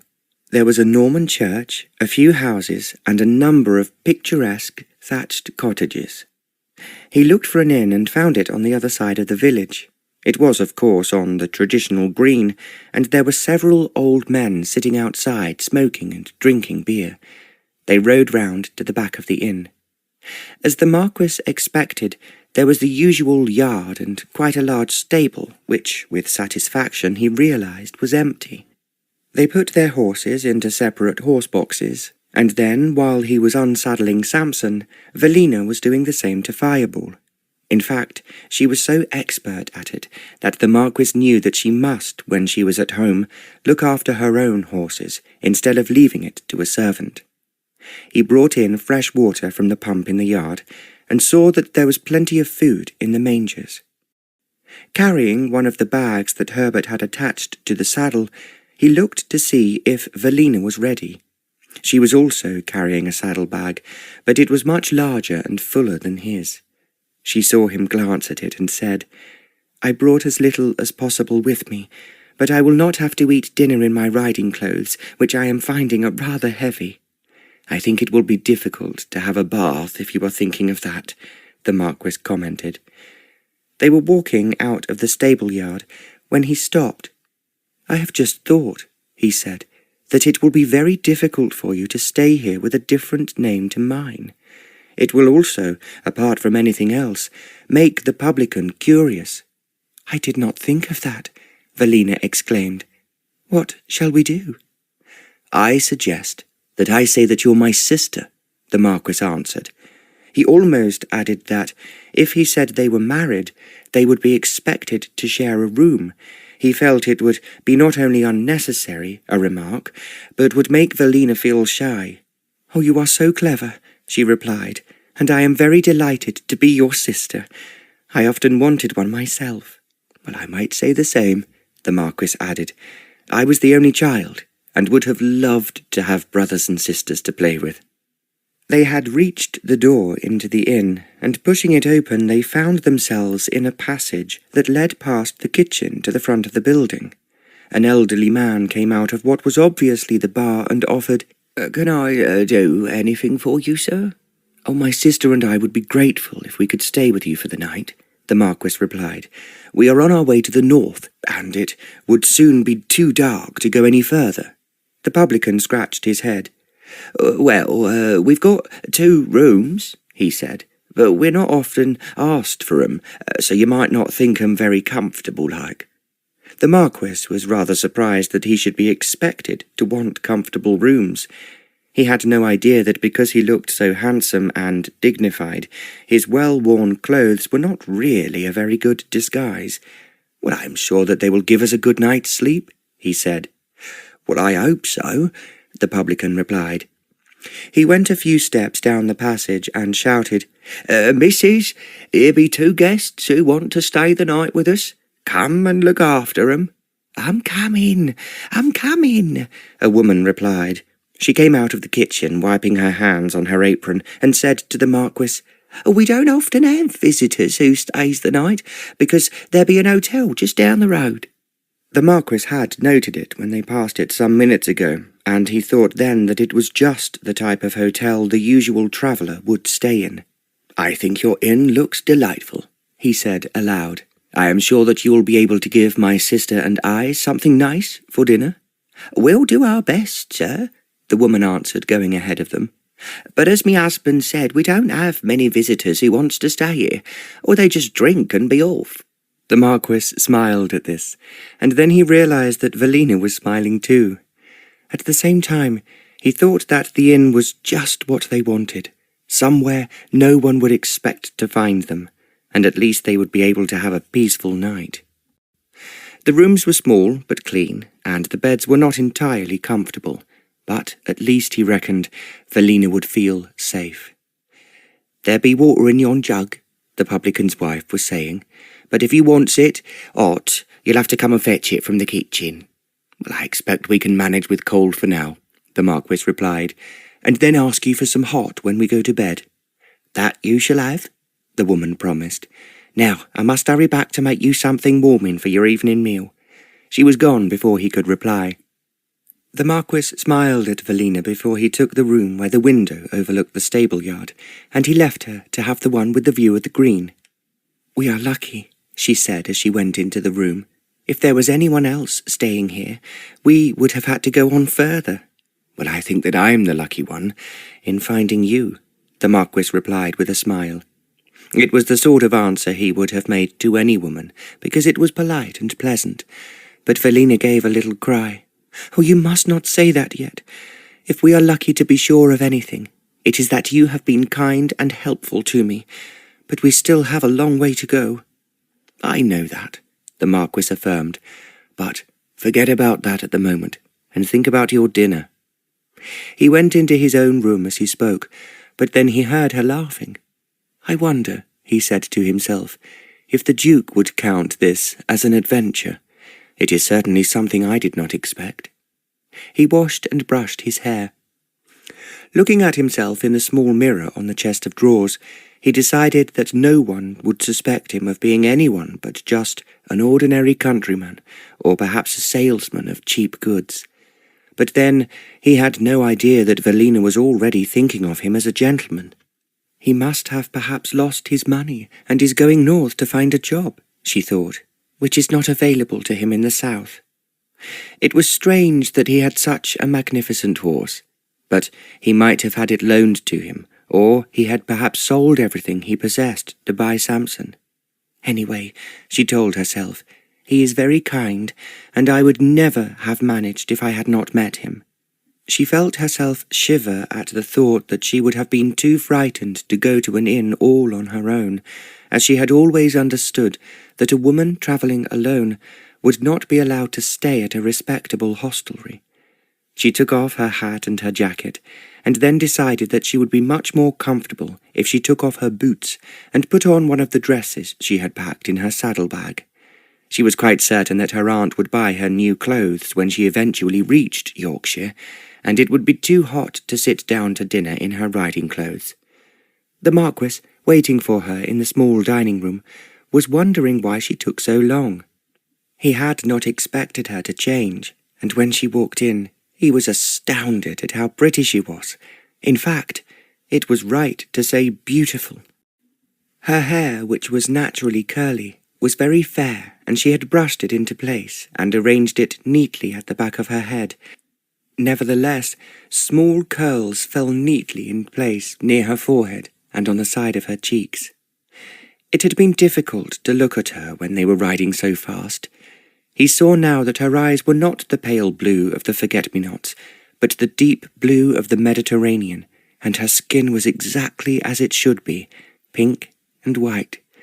There was no doubt that she was not only beautiful, but exceedingly well-born. Her dress was plain and of very thin material, which made it easy to pack and had not creased in the saddle-bag. It was very pale green, and the white collar might have been the colour of snowdrops. "I'm sorry if I kept you waiting," Velina said as she sat down opposite him. "I have had already 2 glasses of a rather good sherry," he replied. "What would you like, Velina?" I expect there will be some cider, although I would rather have lemonade if they have it." The Marquis left the dining room to go to the bar, where there were 2 young men asking for glasses of beer. The publican hurried to fetch the lemonade Velina had asked for, and the Marquis decided that he would drink it too. He felt sure that any wine offered by the inn would be cheap and unpleasant, and as he had an excellent cellar of his own, he disliked cheap wine of any sort. Dinner was rather what he expected. There was a rabbit soup, which was quite pleasant, and this was followed by roast chicken, but with nothing to go with it, and it proved to be rather dull. He was, however, much more interested in Velina than in anything else, and they talked about pictures, books, and of course horses. He found that Velina was very interested in racing, and she had not had any chance, she told him, of going to many race meetings. However, she followed what was happening on the turf by reading the newspapers. The Marquis found that this was so different from most women, who were only interested in going to Ascot or one of the classic meetings, where they were far more concerned with what they were wearing than what the horses were doing. "I would love to own a racehorse," Velina sighed wistfully. It was with difficulty that he just prevented himself from telling her that he possessed a number of them, and that they had won quite a few classic races. "Now, what you must do," he said as they finished their meal, "is to go to bed and sleep peacefully. I will call you early, and we should set off as quickly as possible." He thought that she looked surprised and explained, "It is always best to ride in the cool of the day. If it gets much hotter, we may have to rest the horses when the sun is blazing." "Of course we will," Velina agreed, "but I would not have thought of it had I not been with you." She paused for a moment before she went on. "Thank you. Thank you for being so kind and so understanding. When we reach Yorkshire, I know that my aunt will thank you too." "Well, that is some way ahead. Now, as I have already said, I think it's time for bed." She smiled at the Marquis. Then she walked up the stairs, and he was aware as she did so that she had an exquisite figure, and she moved with an elegant grace that he appreciated. So many young girls, especially debutantes, were clumsy and rather rough in their movements. He felt as if Velina was almost flying up the stairs, her feet hardly touching the steps. She reached her room and stood still for a moment until the Marquis joined her. Then she said, "Good night, and thank you again, Neil." "Thank me when we get safely to where you want to be," the Marquis replied. "In the meantime, I should be thanking you, because I have enjoyed your company when I thought that I would be entirely on my own." "Good night, and God bless you," Velina said as she closed the door of her room. It was a long time, he thought, since anyone had said "God bless you" to him. He remembered that his mother had said it, also his nanny, but then the women he had slept with had seldom referred to God. He was just about to undress when he thought it wise to take a last look at the horses, to make sure that they did not need anything, or perhaps they had been joined by newcomers, and there was indeed plenty of room for them. He was always afraid that, because his horses were outstanding and so different from those ordinary men rode, that they might be stolen. He therefore went quietly down the stairs and let himself out by the back door that led into the courtyard. There was no one to be seen, and when he walked into the stable, he found that both horses were lying down, and so he did not disturb them, but merely made sure that there was water in buckets and food in the manger. Then, just as he turned to leave the stable, a cart carrying 3 men and drawn by 2 horses clattered into the stable yard. As he did not want to be seen, he moved back into the doorway. 2 of the men then clambered out of the cart and walked into the inn, while the 3rd man sat in the driving seat, obviously waiting for them. The Marquis stayed exactly where he was, thinking it a mistake to show himself. He did not realize at that moment that they could be the men Velina was afraid might be following her. The men in the cart lit a pipe, and then the 2 men came out from the inn. The Marquis, who had left the door ajar, saw one of them go to talk to the man in the driving seat. "I thinks we found her," he heard the man say. "You have?" the others exclaimed. "Well, I think so. but I'm just going to have a look at the horses in the stable. So if you asks me, Fireball will be there, then we can be certain." The Marquis moved quickly to the other side of the stable, where there was straw and hay in the stalls. He slipped behind the hay and, kneeling down, was now completely out of sight. A few minutes later, 2 men came in through the stable door, and they moved at once to the stalls. "That one there be Fireball right enough," one of the men exclaimed. The other man answered him. Yeah, I recognise the head of that horse, but the old man inside said she'd be with her brother. I didn't know she had one." "Nor did his nibs, for that matter," the other replied. "If you asks me, she sent for him and slipped away, as we know, so that no one were aware of it until her be gone." Well, that be a fine horse in the other stall, look," the man he was speaking to muttered. "If you asks me, if it ain't her brother, it be a man who can afford the best." "Well, we're not concerned with him, are we?" the first man said. "But with the girl, if we don't get her back to his nibs, well, he'll be furious, and won't pay us what he's promised." "Well, I can't drive no faster than we have today," the other man said, "and if we've now found her, let's have something to eat and drink before we takes her away." "Don't be stupid," the third man said. "We're not going to take her so that the man who owns this horse'll make a scene. If he really is her brother, though I never know she has one, he'll be within his rights." "I didn't think of that," the first man mumbled. "Well, think about it now, eh? If he's her brother or her lover, he won't be prepared to let her go back quietly with us, so we'll have to steal her, so to speak." "Steal her?" he exclaimed. "How are we going to do that?" "Well, we was to wait until everyone be asleep, and then carry her out before she makes a fuss, or attracts attention of that there brother." "How do you know they ain't sleeping together?" "You heard what the old man told us. He said they took 2 rooms, and seemed a very pleasant couple." All right, if you be certain it be her, tell us exactly what we have to do then." "Right, what we has to do, boys, is to creep into her room. As I've done it before, it better be me. As she be sleeping, I'll put something over her mouth which will prevent her from making a sound. Then we'll bring her down the stairs into the cart and drive off." "What about the horse?" "Oh, we can come back for that later, if it's still there. Anyway, we're not interested in horses, but in the money. That's what his nibs promised us, and that's what we'll get if we takes her back." He paused before he continued. "Now then, you and me'll do that job. We'll put the blanket off the bed so she won't feel cold in the back of the cart.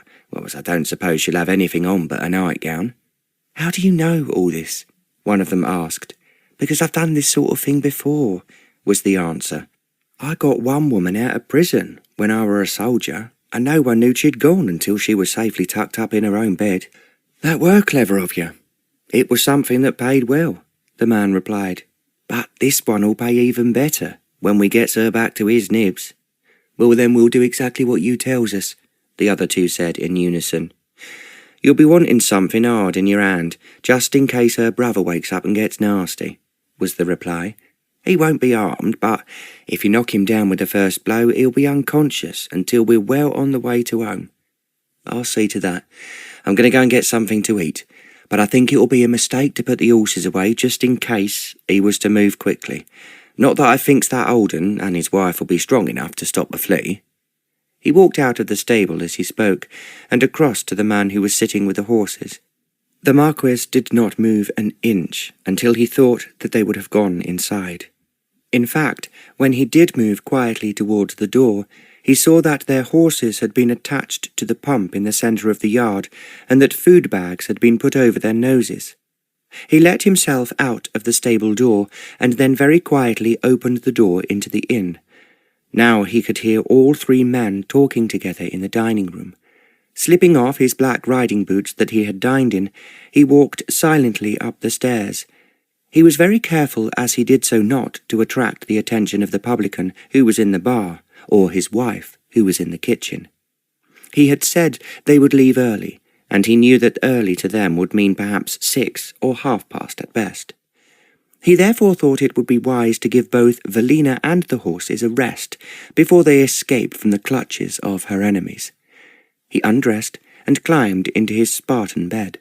He left the door open so that if they tried to kidnap Velina earlier than he expected, he would hear them before they opened her door. Because he had been in the army, he had learned not to only wake early, but at the exact time he wanted to.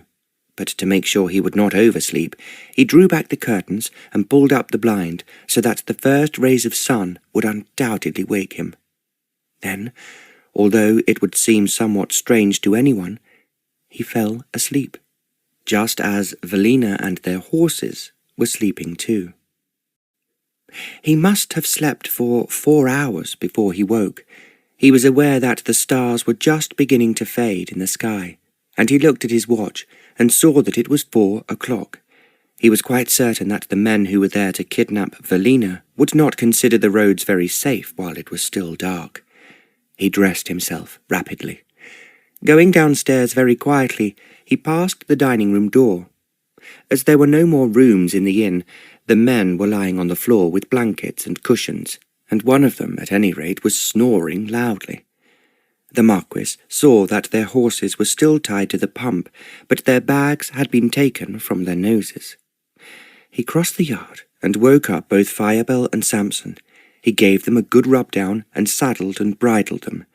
Then he left them while he went back for Velina and walked up the stairs. He went into her room very quietly and found, as he expected, that she was fast asleep. She too had slept with the curtains drawn back. From the faint light coming through the window, he could see that her eyes were closed and her fair hair was falling very attractively over her shoulders. He bent over and whispered, "Wake up. There is danger." Just for a moment Velina did not move. Then her eyes opened and he whispered again, "You are in danger. Get dressed quickly, without saying a word. We have to leave at once." As he spoke, he put his finger against her lips, and he knew that she understood him. Then, as she started to climb sleepily out of bed, he went to his own room and packed up his belongings. He then put on his riding boots, which he had not done, when he crossed to the stable. When he returned to Velina, he found that she was already dressed, except that her hair was still hanging over either side of her face. "Come along," he muttered very quietly, "and don't make a sound." He then took her by the hand and drew her down the stairs. She must have heard the men snoring in the dining-room as they passed it. The Marquis paused to put several sovereigns onto the table in the empty kitchen. Taking Velina's hand again, he drew her out into the yard and across it to the stable, and she saw that the 2 saddled and bridled horses were waiting for them. She did not speak as the Marquis lifted her up onto Fireball's back. As she rode into the stable-yard, he jumped onto Samson and followed her. There was no hiding the sound of the horses' hooves on the cobbled yard. Now the Marquis was moving Samson quickly, and in fact he rode as fast as the stallion could manage down the lane and into the main road. Then they were galloping through the village until they were out once again in the countryside. Only then did the Marquis pull in his reins and take Samson down to a trot. Velina did the same. "What happened?" she asked. "Who were they, and how did you know that they had come for me?" "I was lucky enough to hear them when they came to the inn, saying how they intended to spirit you away." "Oh, well, you have saved me," Velina cried. "How can I thank you for doing anything so wonderful?" "I think it was just by chance they stopped there," the Marquis replied. "Then they saw Fireball and knew that they had found you." "But we have escaped," Velina said. "You are quite certain that we really have got away from them?" "I think we have made a good start on them, but we know that they are following us, and I think we would be wise to make our way north by the side roads, which might easily put them ahead of us, but that, of course, is immaterial." "Oh, I think you're brilliant," Velina exclaimed. "I don't know how to begin to tell you how grateful I am." "You must keep all that until we arrive safely," the Marquis answered. "But we must keep ahead of them if we can, and make sure before you reach your aunt that she is not prepared to give you up to them." "I'm quite certain that Aunt Cecily will do nothing of the sort," Velina said. But they might overpower her, even though she has quite a large household. We will fight that battle when we come to it, the Marquis added. But now, I want to leave this road and go to Yorkshire by another route. He did not wait for Velina to answer. He just turned round at the next crossroads. He vaguely remembered that there were a number of different ways of reaching the north, but when he was driving he had always kept to the main roads because they were easier for his horses. Now he told himself there was nothing to prevent them from riding over the land, which was certainly safer than the roads. In future, he would need to be much more careful in choosing where they slept. He admitted to himself that it would be stupid, if she was being followed, to stay anywhere on the main road. In fact, he thought it unlikely that her stepfather would send these rough men to actually kidnap her, rather than ask her politely if she would return home with them. She must, he reckoned to himself, be part of a very strange family. Or perhaps there were other, more sinister reasons why her stepfather was so anxious for her to marry a man she disliked and feared. If the Duke does not think this is an adventure, the Marquis thought to himself, then I am certain that neither he nor Alfred could find a better one. Chapter 4. The Marquis and Velina rode along a great many small narrow lanes that twisted and turned continually. He guessed, as he had a good sense of direction, that they were moving north all the time. They passed through a number of villages until they found one with a nice-looking black-and-white inn on the village green. It was much the same as the one they had stayed in the night before. As they were alone in a small room, which was called the dining room, and no one could hear them, Velina exclaimed, "You are so wonderful, Neil, in getting me away from those men. I was terrified when you told me what was happening." "They sounded particularly rough and uncouth," the Marquis said. "Why should your stepfather employ such people?" "I expect they were men who were working in the fields. There have been a number of very strange workers at home since the war was over, when so many men were killed. The farmers, as they were so desperate, are prepared to take on anyone who has a pair of hands." The Marquis knew this to be true, but it told him that her stepfather had an estate, although he was not prepared to ask whether it was small or large, and because he had no wish to talk about himself, he was careful not to sound too inquisitive. At the same time, because she was so beautiful, he was curious to find out more about her. It certainly seemed strange that any man whom one could call a gentleman should employ such rough, common men to find his stepdaughter. The more he talked to Velina, the more he became convinced that she was a lady from the top of her head to the soles of her feet. Her manners were perfect, and the way she spoke was without a mispronounced word. But she was obviously totally innocent of the world outside her home. They were given a rather unimaginative but edible luncheon, which was usually provided by the inn, and they both drank cider. When they had finished, ending with cheese, which was surprisingly good, the Marquis suggested, "I suppose we must get on. We still have a long way to go, as you well know, Velina." "I keep thinking how lucky I am to be with you," she replied. "I know it was wrong to speak to a stranger, but I was so frightened that my stepfather would send men after me, and of course, as happened last night, if they had not recognized me, they would know Fireball. Well, he's certainly a very good-looking horse, and you are lucky to have him. I am sure that he and Samson will survive this long and arduous journey better than we will." "I'm not so afraid of it now I'm with you," Velina said. "Thank you again, Neil, for being so kind to me." "You can thank me when I deliver you safely to your relative, and that will not be for some time." He rose from the table as he spoke, and Velina did the same. He was about to pay the publican when she said, "Please, I ought to give you some money for my expenses. I did think about it this morning when we were leaving the inn, but we were in such a hurry to get away I did not like to delay things." "We were lucky," the Marquis answered, "to have such a good start. I think the best arrangement would be that if you do owe any money, which I think is unlikely, we will add it all up when you are safely at your aunt's home."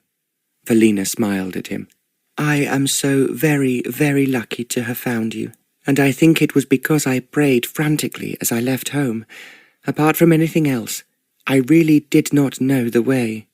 "Well, we may easily make a mistake," the Marquis said, "considering all the twisting and turning that we have done already, so the sooner we set off and find a quiet place to stay the night, the better." "We must make sure that those men don't find me," Velina murmured with a little shiver. The Marquis did not answer. He merely called the publican of the inn over and paid him for their luncheon.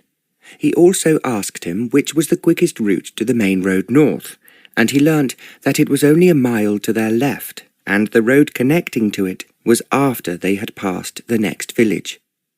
Listening to him, Velina thought that he was being particularly clever in making the publican, in case he was asked, think that they were taking the easiest way north.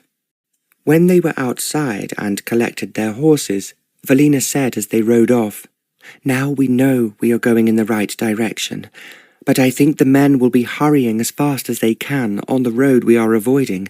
They would not wish to admit to my stepfather that they found me and then lost me again." "I think that we are doing the right thing, and you are not to worry about it," the Marquis replied. "Just leave it to me, and try to enjoy the sunshine, and forget that there are these 3 unpleasant-looking creatures searching for you." "I will try," she answered, "but I am so petrified of having to go back." "We will avoid that if nothing else," the Marquis assured her. "Leave it in my hands, which, I promise you, are very capable." "I think you are so marvellous," Velina murmured. "Every time I think about it, I say a prayer of thankfulness that I was brave enough to speak to you." "I suppose it did not strike you that, as I was just a stranger, I might have taken you back to your stepfather, believing that he would pay me for doing so." "I did not think of that at the time," Velina replied, "but I did notice the horse you were riding, and thought that only a man who loved and understood horses would own such a fine specimen." The Marquis thought that this was an astute answer. As they rode on, he continued to talk to Velina, not about personal matters, as he knew that they would be embarrassing, but of the history of the county they were riding through. This led, as some of the houses were Elizabethan, into the history of England itself. He learnt, as he expected, that she was extremely well educated. Combined with her beauty and the horse she was riding, he was certain that her family were well off and well bred. Because he spoke to her very skillfully, extracting interesting information from her without her being aware of it, he found it one of the more amusing conversations he had ever taken part in. Before, when he had been with a beautiful woman, she had insisted on talking about love and their feelings for each other. Velina spoke completely impersonally, and it told him that she had never learnt how to flirt with a man. In fact, she had no idea of how to do so. They had ridden for nearly an hour when they came to a very pretty little village. The cottages had thatched roofs and small gardens which were filled with flowers, and everything seemed very spick and span. There were few people to be seen at the early part of the afternoon, and Velina knew that this would mean that the men were out at work, whilst the women were resting before they fetched their children from school. It was then she became aware that one of the packs hanging from Samson's saddle had come loose at one end. She pointed this out to the Marquis, saying, "Don't move. I know what has happened, and I will put it right. Otherwise Samson will find it banging against him all the time." Before the Marquis could protest that he would do it himself, she had dismounted from Firebell, handed him her rein to hold, and went to the side of Samson. "It's not broken," she told him. "It has only come undone as you have not tied it on as tightly as you should have done." The Marquis thought it was something he was not used to doing himself, and therefore it was not at all surprising that he had made a mess of it. But he did not say so. He only thought how agile Velina was in the way she moved and the quickness of her fingers. Then, as she tied the pack tightly so that it would not fall again, there was a sudden yelping of a dog from the cottage near to where they were standing. A small dog, still yelping loudly, came rushing out through the open door. It was obviously in pain, and the man following it had a whip in his hand. "You get out of here, and you stay out, you vermint," he shouted in a thick voice, which made the Marquis aware that he had had too much to drink. Then, as the man struck the dog again, it squealed as it ran down the path to the gate. A small boy came running after it, crying, "You're not to hit him! You're not to hit him, Jimmy!" "Oh, I'll hit him, and I'll hit you hard if I have any more nonsense from either of you," the man screeched. As she spoke, he raised his whip and brought it down hard on the boy's shoulders. He screamed, and the man hit him again. This time the boy fell over onto the ground. Then the man went back into the house, staggering drunkenly as he did so. He slammed the door shut, and they heard the sound of him locking it. Almost before the Marquis realized exactly what was happening, Velina had leapt from Samson's side. Opening the garden gate, she was crouching down and putting her arms round the boy. He was sobbing from the dreadful violence that had been unleashed on him, and the dog was whimpering. Velina held the boy close. "It's all right," she said soothingly. "He will not hurt you any more. I want me mum," the boy sobbed. "I want her." "Where is your mother?" Velina inquired. She was holding the boy in her arms as she spoke, and he was still crying against her shoulder.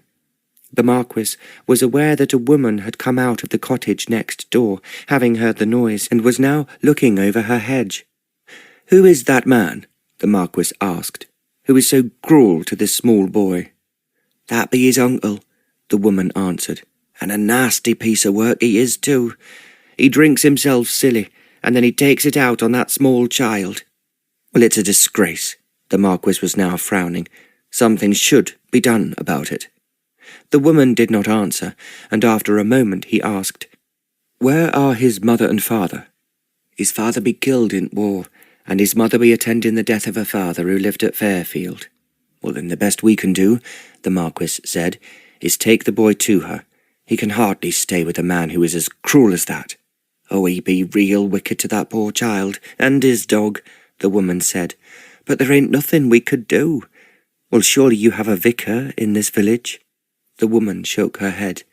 "No, we shares him with 3 other villages, and he's only able to come here 3 times a month." The Marquis knew that this had been another thing which had happened since the war, when there were not so many people willing to pay the vicar's stipend as there had been in the past.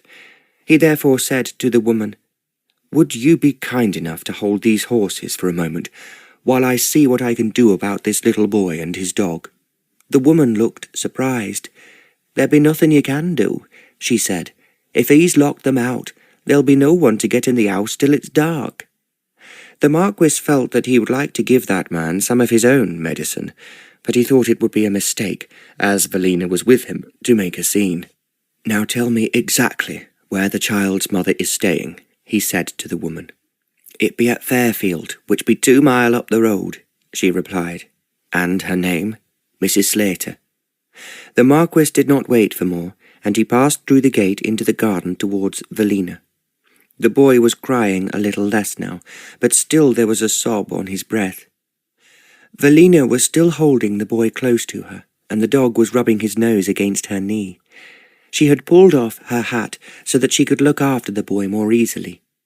The Marquis thought, with her hair shining in the sun, it made a very touching picture, and one that he would like to have painted. He bent down and said, "What I'm going to suggest is that we now take this boy to his mother. She lives only a little way up the road, and I'm sure that she would not like him treated in this cruel manner." "Can we really do that?" Velina asked. She looked up at him with such an expression of admiration in her eyes that the Marquis thought no woman could ever look more grateful, even if he had given her a necklace of diamonds. He picked the boy up in his arms and urged, "Come along, young man. I am now going to take you riding on my horse to find your mother." The boy gave a little cry of delight. Then he said, "I can't leave Jimmy." No, of course not. We will take him too, and I am sure that your mother will be pleased to see you both." He carried him in his arms out of the garden and placed him on Samson's back. Despite the fact that he had been cruelly hurt, the boy was so thrilled at being on such a large horse that he stopped crying. He sat, still staring at Samson's head, as if he could hardly believe what was happening. Velina picked up the dog, which was quite a small mongrel, and she could well understand that, to the boy, he was something precious, and perhaps the only thing he had to love in a house of cruelty. The woman from the house next door was looking with astonishment at what was happening. "You'll find Mrs. Slater in the second cottage on the right, when you comes into village," she said. "Her father was a very respected man, and was a verger in the village until he became too old." "Thank you for helping us," the Marquis replied. "I am sure that Mrs. Slater will thank you when she comes back, although perhaps she will be able to stay where she is and keep the boy with her." The woman shook her head. "No, now her father be dead, they has to give up the house which they lets him keep, because he were too old, and had been a long time at the church. I understands from Mrs. Slater she went away, and there be another man waiting to go into it now her father's passed on." The woman was obviously glad to impart all this information, and the Marquis thought she was undoubtedly the village gossip. That he and Velina were now taking the boy would certainly be passed from cottage to cottage after they left. The Marquis, having learned all that he needed to know, turned to help Velina. She managed with extreme dexterity, he thought, to climb onto Fireball without any help. Then he handed her the dog, which she put in front of her, and then he climbed up onto Samson, aware that the small boy was very excited at riding anything so large. The Marquis managed, however, to raise his hat to the woman who had been talking to him, and as he rode off, he thought that she would have enough gossip to talk about for at least a week. Then, as they moved out of the village, the Marquis said to the boy who was sitting firmly, as if entranced, in front of him, "Now, tell me your name." "Me mum always calls me Johnny," he said, "but at school I be just John." "Well, I think that Johnny and Jimmy are both very nice names," the Marquis answered. The boy turned to look at his dog. "I think Jimmy likes riding on a big horse, like I am," he said. He had obviously by now forgotten how cruelly he had been struck by his uncle. But the Marquis was aware that there were marks on his neck that had obviously been inflicted on another occasion, as well as on the lower part of his arms, which were not covered by the woolly jumper he was wearing. The Marquis glanced at Velina riding beside him. By the smile on her lips and the light in her eyes, he knew how pleased she was that he was helping the boy. "How long has your mother been away?" he asked Johnny. "A long, long time," the boy replied, "and Uncle Simon beat me every night when I fed Jimmy, because he was hungry, or because he'd hid in my bedroom." He glanced at Velina as the boy was talking, and he saw by the expression in her eyes how angry it made her. "Will your mother have to go back to the house you have just left?" she asked quietly. "We've nowhere else to go. It be Uncle Simon's house, and he hates us living there with him." "What happened to your father?" Velina asked him, almost knowing the answer before the boy replied. "Dadda be very brave. He be killed in war fighting those wicked Frenchmen." It was what she had expected, and she glanced at the Marquis, who said, "I feel sure that we will find a better place for your mother, and you." Johnny, however, was not actually paying attention. He merely asked, "Make big horse go faster, please. I want to ride very fast." They had been walking down the road, but now the Marquis put Samson into a trot, and Velina did the same with Fireball. It was rather difficult riding with only one hand, and she had to hold the dog very close to her. She was not certain if she put it down on the ground whether it would follow them. "Are you all right, Velina?" the Marquis inquired. "So far, so good. It was brilliant of you to find out if we could take the boy to his mother. I was feeling desperate at leaving him with that horrible, cruel man." The Marquis thought that it would be a mistake to say too much in front of the child, but Johnny was not listening. "Faster, "Faster!" he cried. To please him, the Marquis moved at a very fast trot down the road, with Velina keeping up behind. She thought, as she did so, how kind he was, and how lucky she was to find someone so understanding. First of all, he had to save me, she mused, and then Johnny. He really is a remarkable person. However, she had to spend her time keeping Jimmy from slipping off her saddle, and she was glad when the Marquis turned right and she realised that they were now in Fairfield village. There were not many cottages, and it was easy to find the second one on the right, which the Marquis realised was a little larger than the ordinary village cottages. He was wondering what Velina would say if the child had to go back with his mother to the house they had just left. There was no one to be seen in the small garden that stood in front of the house, and so he dismounted and left Johnny sitting on the saddle. "Now hold the reins tightly," he said, "and don't let Samson move until I come back." He had an idea that he might want to ride off on his own, and he glanced at Velina as he spoke, who understood. The Marquis opened the garden gate and walked up the narrow path towards the front door. Even as he did so, he thought the house somehow looked empty, and when he knocked on the door, there was no reply. He knocked again, and then thought that he would walk round the back just in case Johnny's mother was in the kitchen and had not heard him. There was a narrow path taking him to the back of the house, where there was another garden, but he noticed that it was unweeded and there were few flowers. The kitchen door was also closed, and he was just wondering what he should do when he saw a woman come out of the next door cottage. She was beginning to hang out the clothes that she had washed on the line. He went to the side of the garden and said, "Forgive me for bothering you, madam, but where is Mrs. Slater, who I understand was staying in this house?" The woman looked round in surprise, and then took a clothes peg out of her mouth before she replied, "She were buried this morning." "Mrs. Slater?" the Marquis questioned. "I thought it was her father who had died." Oh, he died, just last week, and her catches the same disease that he had," the woman replied. "I don't know what it's called, but it be very dangerous. When she died a few days ago, they buried her here ever so quick, in case any of us got it." She spoke almost indignantly, as if it was annoying of her neighbour to have been so ill. "So, Mrs. Slater is dead?" the Marquis said, as if he was confirming it to himself. "Yes, her died, and the vicar said as to how he'd tell her son, but he weren't going to Merrycroft till tomorrow." The Marquis realised that no one in Merrycroft, if that was the name of the village they had just left, was aware of the tragedy that had overcome Mrs. Slater when she had gone to bury her father. In fact, it was doubtful if even her drunken brother was aware of it. He saw that the woman who had been speaking to him was staring at him as if surprised by his appearance.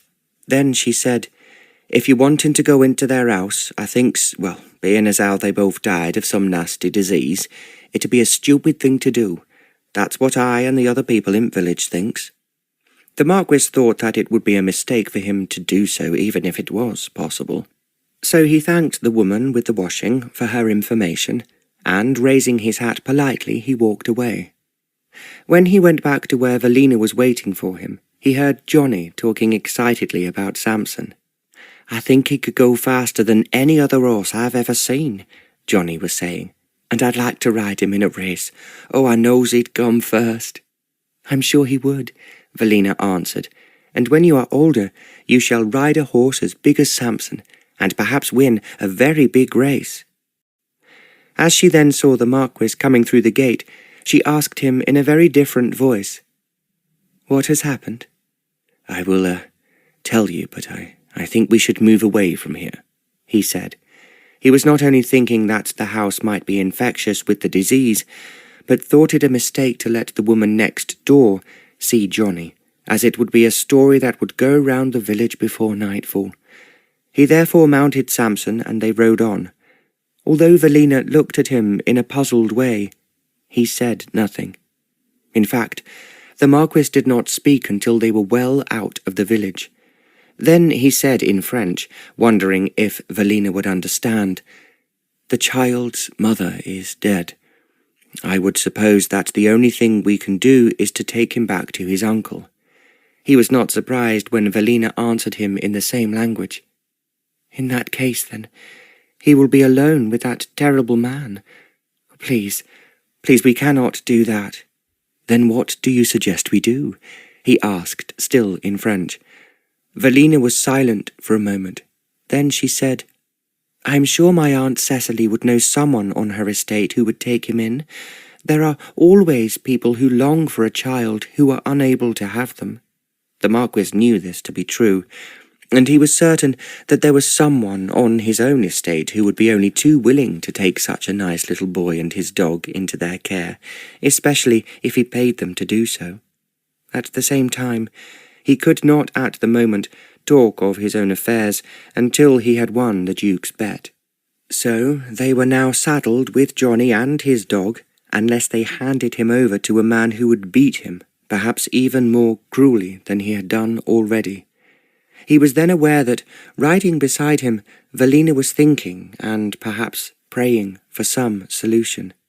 Finally, with a twist of his lips, the Marquis said, "Well, since I seem to have adopted you, I suppose the only thing I can do is to adopt Johnny too, and take him with us on our long journey to the north." Velina looked at him. "Do you really mean that?" she asked. "I cannot think of any other solution, unless I hand him over to the police, who will undoubtedly take him to his nearest relative, who is his uncle." "Please, then, let him stay with us," Velina pleaded. "I will look after him, and although it might make us a little slower, I am sure he will do exactly what we want him to do. Please say yes, Neil." The Marquis smiled.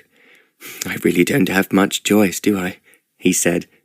"Having adopted a sister, I now have to adopt a child, who will have to be another relation of some sort." He laughed because it all sounded so ridiculous. He thought that even the Duke would be impressed by this turn of fate. "Oh, thank you, Velina exclaimed. "I could not have slept if we had returned him to that awful man. I would have gone back and taken him with me. I'm sure that the man your stepfather wanted you to marry would have been pleased if you had arrived with a child who, of course, might tell him he is your own." Velina grinned. "I had not thought of that.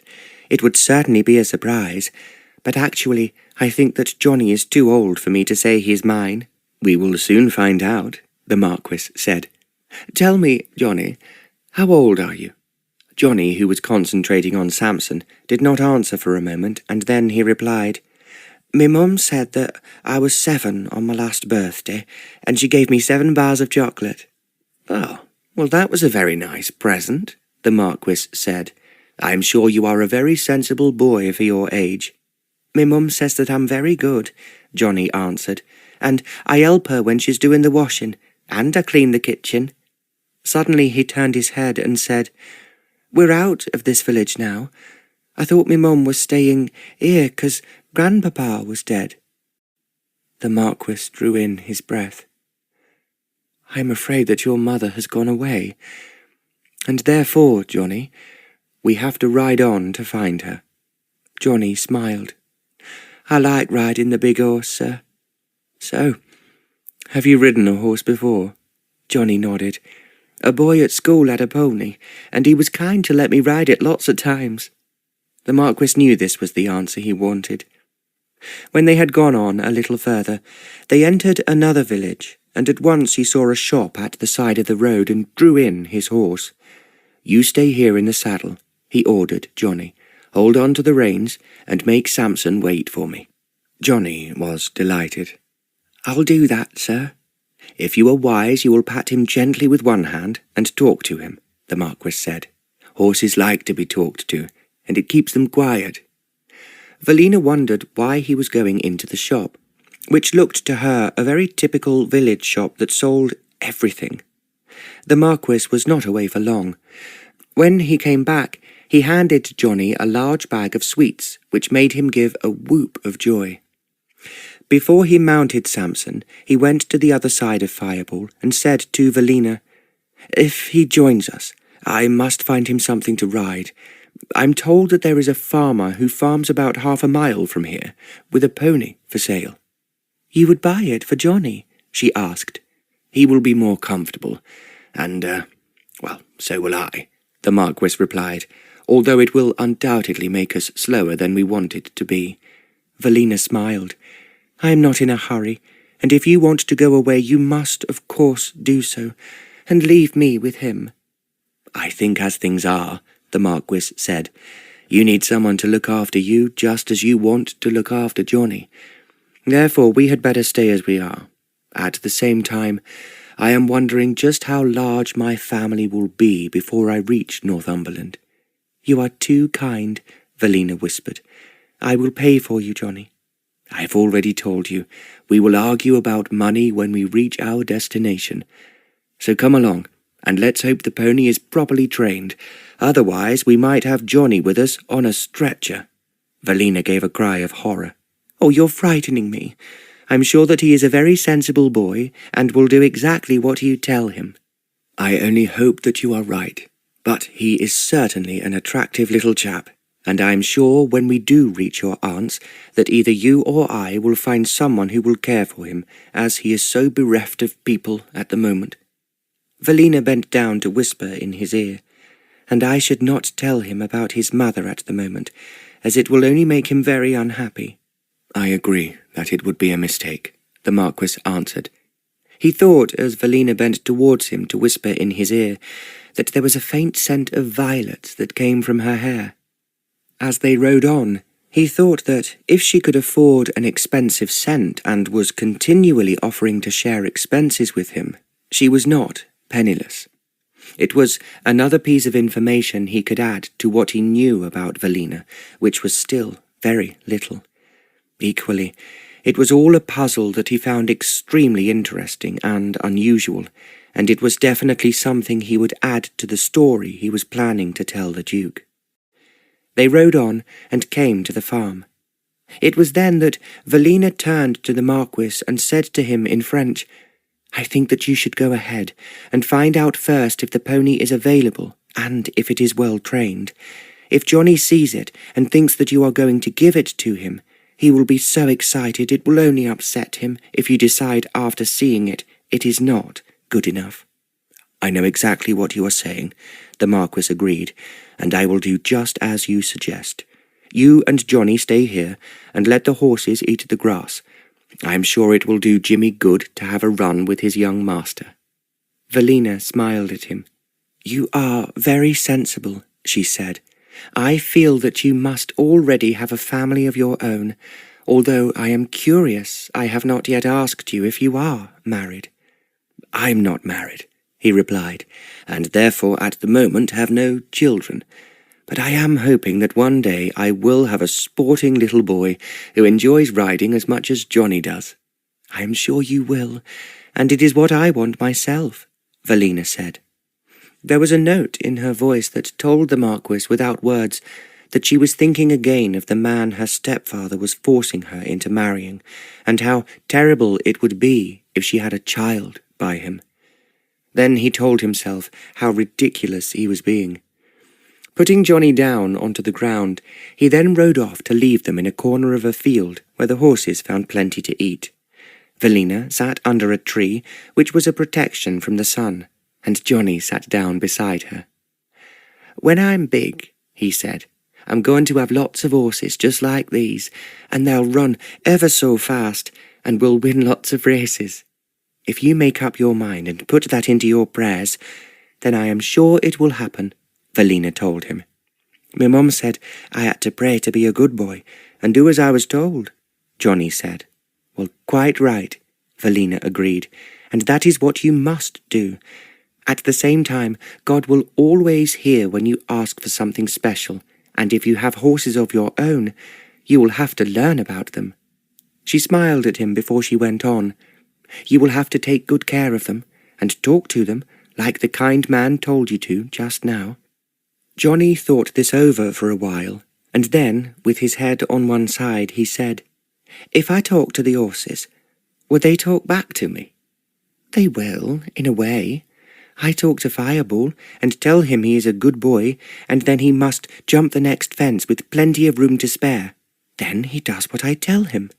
She paused before she added, "When I tell him how fast he can go, he obeys me, just as he obeys me when I tell him to stop, and not to push forward as he wants to do." "I will talk to my horse like that then, when I have one," Johnny said. They were still discussing horses, when a little later they saw the Marquis coming back towards them. Velina jumped up and ran to him first. "Was it any good?" she asked. "The pony was too slow, and too old," the Marquis replied.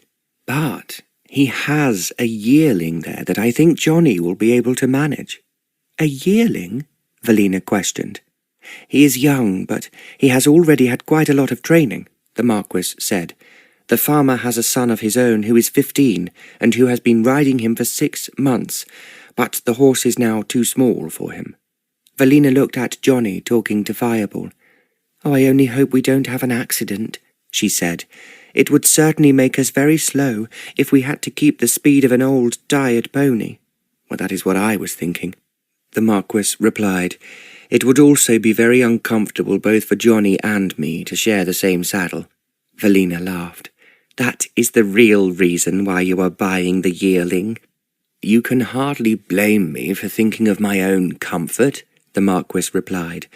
"What I have really come to tell you is that whilst the farmer is grooming the horse, which I have insisted on, and finding a saddle I can buy, his wife invited us to tea. I'm sure that is something Johnny will enjoy. So will you." "You think of everything," Velina said, "and I am perfectly content to do whatever you suggest." The Marquis felt that the expression of gratitude came from her heart. At the same time, although she had no idea what it might have suggested, his eyes were twinkling. Chapter 5. They took tea with the farmer and his wife, and as the Marquis had expected, it was a substantial meal with eggs and meat for the men. He thought that they would be in no hurry to reach a place to stay. He asked the farmer if there was a good inn about 10 or 15 miles away. "I knows of one," he said. "It be in a village called Hopeley, and I went there some years ago." The Marquis thought that at least it was on the road they were already on, while the farmer's son was giving Johnny instructions on how to handle the yearling, and he was also telling him his name. "I've always called him Hunter," he explained, "as I was allowed the first time I rode him, to go out with the hounds." "Well, I think it's a good name," the Marquis said, "as we have had to hunt for him, and you have been kind enough to find him for us." The farmer laughed at this, but his wife advised, "You be very careful, young man. Them horses can be dangerous animals. If you ride him carefully and obey this kind man, you'll come to no harm." "I'll do what he tells me," Johnny agreed as Velina smiled at him. They set off at a fairly good pace. From the farmer's description of it, the inn that they were seeking might be even further than the Marquis had expected. Johnny was very excited at the idea of riding such a fine horse, and the farmer's son gave him some last-minute instructions when he was in the saddle. Watching him, however, the Marquis realized that he was a natural horseman, so that when he was older he would obviously be a very good rider. He had often wondered why he himself had been able to ride so well when he was still so very young, and he was sure that it was an inheritance from his father, who was an outstanding equestrian. He had had friends when he had been at school who had no idea how to handle a horse, and they always turned out to be bad riders. This had convinced him that he was something one inherited in one's blood, and was an excellent attribute to possess. As Johnny rode a little ahead of him, he told Velina what he was thinking, and she agreed with him.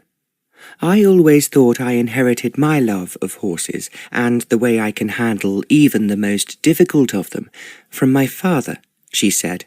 "I believe that my grandfather was also a fine equestrian, and much admired when he rode to hounds."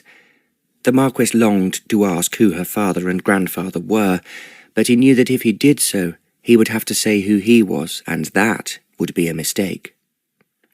They had introduced themselves at the beginning by their Christian names, and that is how it should remain until the end of their journey. However, he thought that every day he spent with Velina, he found her more and more interesting. She was so different in every way from the young women he had known before. He realized, soon after they met, that she was very well read, and when he spoke of anything historical, she was not only aware of the facts, but often knew more than he knew himself. As they rode along narrow lanes, he thought that no one could look more elegant or more attractive on a horse. He was quite certain from some of the things she had said to him that she had hunted with a major pack. When they eventually arrived at the inn the farmer had recommended, Johnny was now obviously tired, but the Marquis, however, made him put his horse into the stall in the yard of the inn. He was also told to see that there was food in the manger and fresh water in the bucket. When he had done that, he told him to run and find Velina while he saw to the other 2 horses. Then he walked to the inn to join Velina. He had asked, when they had dismounted, whether they could stay for the night, and the publican had told him that it was possible, and there was an enthusiastic note in his voice that told the Marquis that paying customers were few and far between in this isolated spot. Velina was sitting alone by the fireplace, and as he sat down beside her, he inquired, "Where's Johnny?" "I showed him to his room," Velina replied, "and told him to undress and get into bed. He is very tired, and after such a large tea is not at all hungry, but I have ordered some soup, which I will take up to him when it's ready." "I can see you are a very efficient nanny, besides everything else," the Marquis commented with a smile. "He is a dear little boy, and I don't think he will be any trouble to us," Velina replied, "but I have not yet told him that his mother is dead. He does not appear to miss her very much, and so I would keep the bad news until the end of our journey, and then we will have someone to adopt him. I don't think there will be any trouble about that, Neil. Oh, he's such a charming child that he deserves a kind and loving home." "I am sure that you will be able to find one if I do not," the Marquis said. "It was wonderful of you to find that horse for him, which is surprisingly quiet. When I saw him ride it, I just knew there was no need to be nervous about him." "I felt the same," the Marquis agreed. "I'm just amazed that you should be so efficient when faced with a very unpleasant situation, as we have had over Johnny." "I don't wish to talk of that man who was so cruel to him," Velina said. "When I helped him off with his jacket, there was blood all over the back of his shirt. I'm wondering whether I could ask the publican's wife here to wash it before we start off tomorrow morning." "Well, I'm sure she will do so if you're certain that it will dry in time," the Marquis replied. "That is what is worrying me," Velina added. Then suddenly she laughed. "Why are you laughing?" the Marquis inquired. "Because actually it's so funny," Velina answered. "Here we are, fussing over a child we had not seen until this morning, and all because I was brave enough to talk to you when I was escaping from my stepfather." The Marquis laughed as well. "It makes a story which might have come straight out of a book. It only reminds for us to dig up gold in an unexpected place, and that will make a significant finale." He thought as he spoke that the real end to the story was that he and Velina should fall in love with each other. It was something he might have said laughingly to any woman he was flirting with, or on the verge of having an affair to court, but he realized from the first moment he met her that she was completely unaware of the world he lived in. She had not once, as far as he could guess, looked upon him as an attractive man.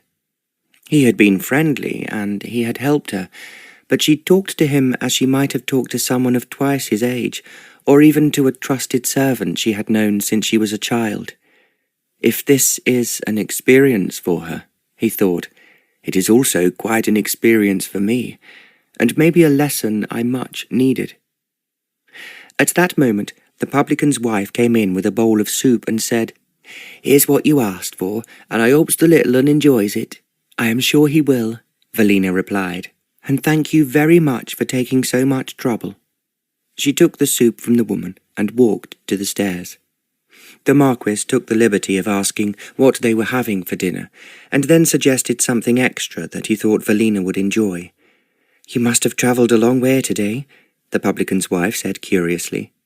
"We have indeed, yes, and your inn was recommended most favourably by a farmer," the Marquis told her, "and we were determined to reach you even if it was quite an effort." "Well, we're right glad to have you," the woman said, "and I hope you'll enjoy your dinner and have a quiet night." The Marquis assured her that they would, and she went back to the kitchen. It was some time before Velina returned, and when she did, the Marquis asked her, "Is Johnny all right? I've tucked him up in bed. He enjoyed the soup, but he was almost too sleepy to drink it. Oh, he's a sporting little boy. We were lucky to find a horse he could ride." "He will not be lucky if he has to be alone in the world," Velina said. "But I think his mother must have been very strange to have left him alone with that drunken uncle, instead of taking him with her when she went to her father's funeral." "I thought the same. It will mean that if he is not so fond of her as we expected, he will not be so upset when he learns that he will not see her again." Velina gave a sigh. "I cannot bear to think of him being unhappy. We must find a really nice couple to look after him, unless, of course, you adopt him yourself, Neil." "I think that would be rather difficult," the Marquis replied. "One day I hope to have sons of my own who will enjoy riding as much as Johnny and you do." And once again they were talking about horses. When dinner was over, they continued to talk for some time until Velina asked, "At what hour do you think we should leave here tomorrow morning?" "Well, there's no great hurry," the Marquis replied. "At the same time, you want to put as many miles between you and your pursuers as is possible." "Oh, yes, of course," Velina agreed quickly. "Do you really think they will still be following me?" "If your stepfather is determined to take you back," the Marquis replied, "presumably they will be looking for you further up the main road."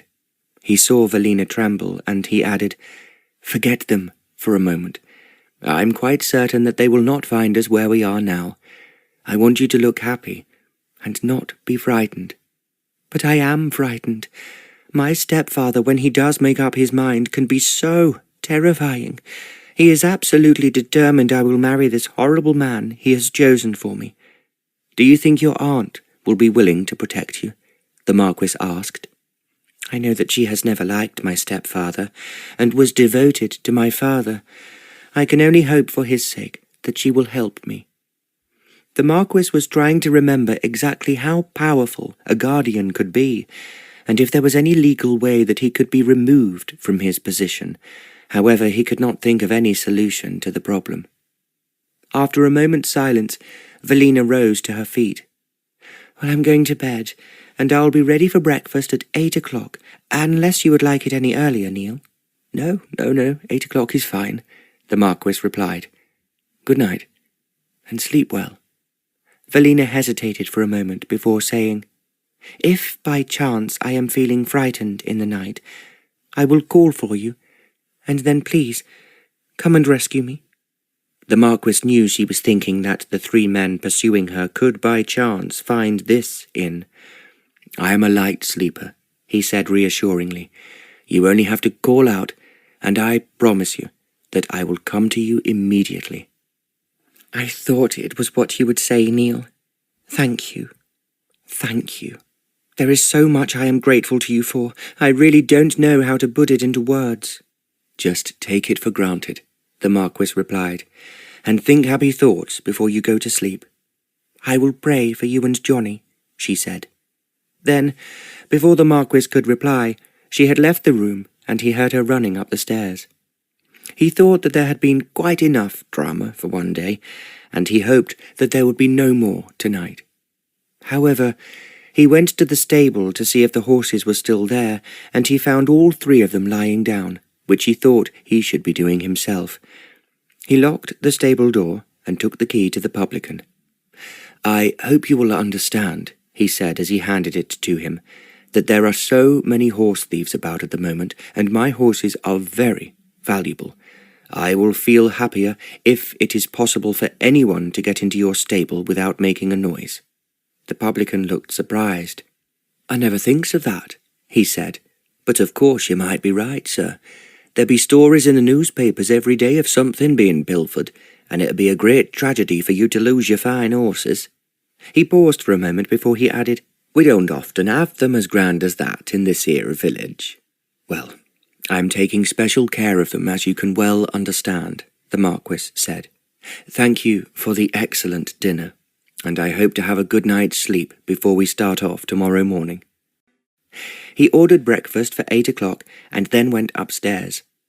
There was no sound coming from Velina's room or from the room next to it where Johnny was sleeping, and he thought that they must be fast asleep after such a long day. Then, as he opened Johnny's door to be quite sure of it, he saw in the moonlight coming through the window that the bed was empty. The blankets were turned back, and he thought that he must be with Velina. At the same time, the boy was clearly missing, and after what he had just said downstairs, he felt anxious. He went to the next room and was about to knock on the door, but as there was absolute silence, he then pushed it open, very quietly.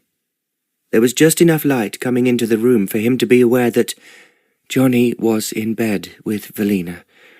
He saw that Velina was asleep with her golden hair falling on either side of her face. She had an arm round Johnny, who was sleeping with his head on her shoulder. Jimmy was sleeping comfortably at the end of the bed, and when he saw the Marquis, he wagged his tail, but did not make a sound. For a moment, the Marquis stood, looking at them. He felt they created a picture that any great artist would be only too pleased to paint, and then he closed the door very quietly and went to his own room. It was some time before he fell asleep. Because he was thinking of the picture Velina had made with Johnny, he wondered how many other people of his acquaintance would have taken an unknown small boy from a working-class family into their arms. He knew, without being told, that Johnny must have felt very alone and frightened. Now the only world he had known with his mother and his cruel uncle had been left behind, and this meant that everything that he was familiar with had been left behind as well.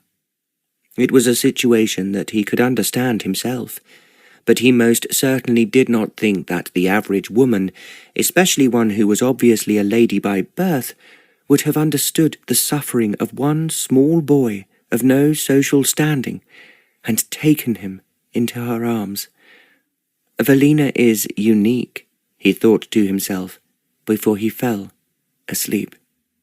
The Marquis was woken because he heard Johnny talking in an excited voice to Velina. He realized that they were both getting up in the next room, while he was still, as they thought, asleep. He looked at his watch and saw that it was now 9:15, and he quickly jumped out of bed. He was used to dressing himself very swiftly when he had to do so, and after washing in cold water, he put on one of his clean shirts that Herbert had provided for him and walked through his door. As he did so, he heard Johnny running downstairs. Then he found that Velina's door was open. She was packing her nightgown together with the other things she had needed into one of the bags that was carried on Fireball's back. She looked up at the Marquis and smiled. "Good morning, Neil." "Good morning," the Marquis answered. "I hope you slept well." "Like a top, and Johnny is in very high spirits. He's only afraid that the horse you bought for him yesterday is just a dream." "Well, the sooner we are on our way then the better," he said. "I asked last night if breakfast could be ready at 8 o'clock, but I overslept." "I thought you would. I think that this has been the nicest place we have slept in." "You're right," the Marquis agreed, "and certainly the food is better here than anywhere else." By now, Velina had finished packing the bag, and the Marquis took it from her and carried it down the stairs. A round table in the dining room was already laid for the breakfast, and Johnny was chattering to the publican's wife in the kitchen, while Jimmy was having a large meal while he did so. "A very good morning to you, sir," the publican's wife greeted him when she saw the Marquis.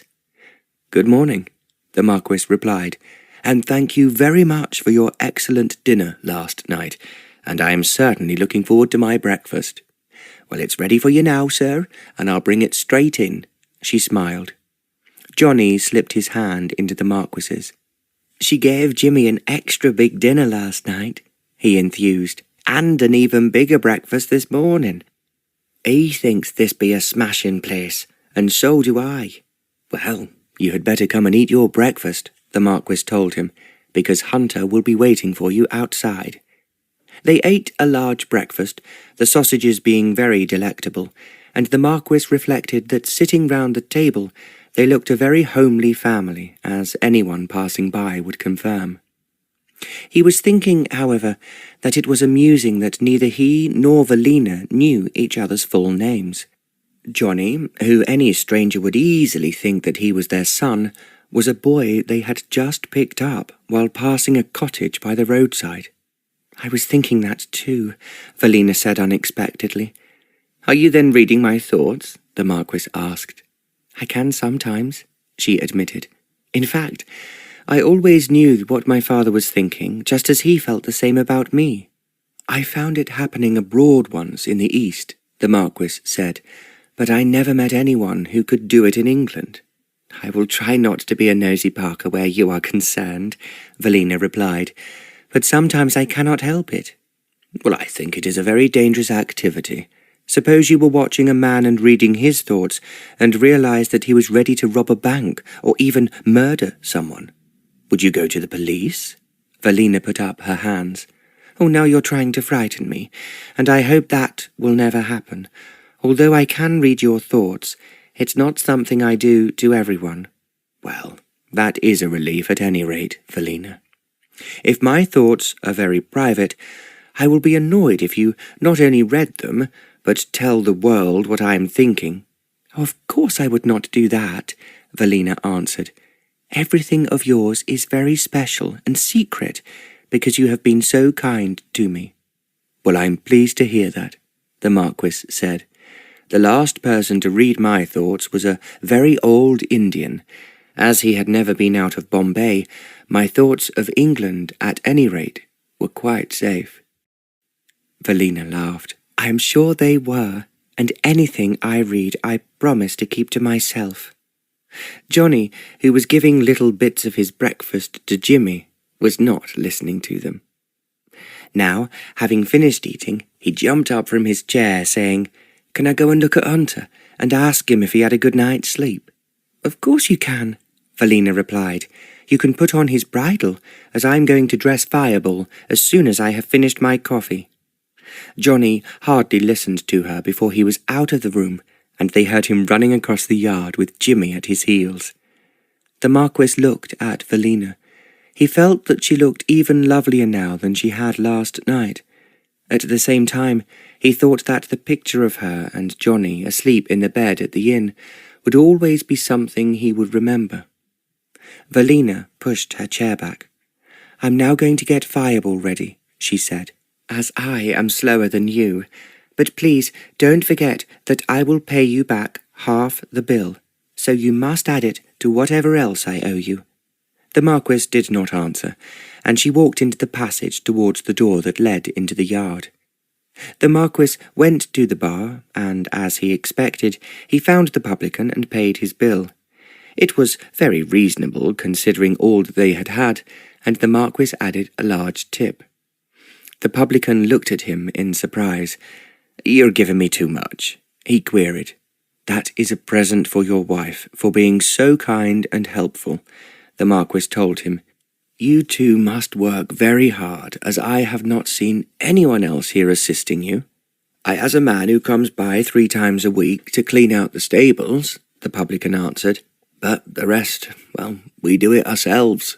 It's hard to make enough money for the wife and me without having unnecessary expenses." "Well, we have been very comfortable here at your inn," the Marquis said, "and thank you very much." "Thanks very much, sir. You be a real gentleman," the publican grinned, shaking him by the hand. The Marquis felt that this was indeed high praise, and he was smiling as he went into the kitchen to thank the publican's wife. "It's been ever so nice having you here," she said, "and I hopes you'll all come again soon." "Well, I hope so too," the Marquis replied. He joined Velina to find that Johnny had put the bridle on Hunter correctly, and it only remained for him to tighten the saddle. "Well, you have done very well, my boy," the Marquis praised him. "You now must ride Hunter very slowly to start with, otherwise you will get too far ahead of us." "If we can go into a field, we can let him gallop," Johnny suggested. "Well, we have to find a field first, so take him slowly until we are clear of the village." The other 2 horses were soon made ready, and the Marquis then lifted Velina onto the saddle. He picked up Jimmy and put him beside her. "You take him for the first hour, and I will take him for the second," he proposed. "Oh, he's no trouble." "A dog is always trouble when he's on a horse," the Marquis replied. "But I think it's dangerous for him to run behind us when we're on the road. It's different when we are in the fields." "Or if he was bigger," Velina said. "I'm always frightened that if a small dog follows closely behind a horse, he will be kicked." She gave a little sigh before she added, "The dog is all Johnny has of his own, and whatever happens he must not lose Jimmy." "You are quite right," the Marquis agreed, "so we must be very careful of him. We will take it in turns to have him, and when we find a field, we will have luncheon in the open air for a change.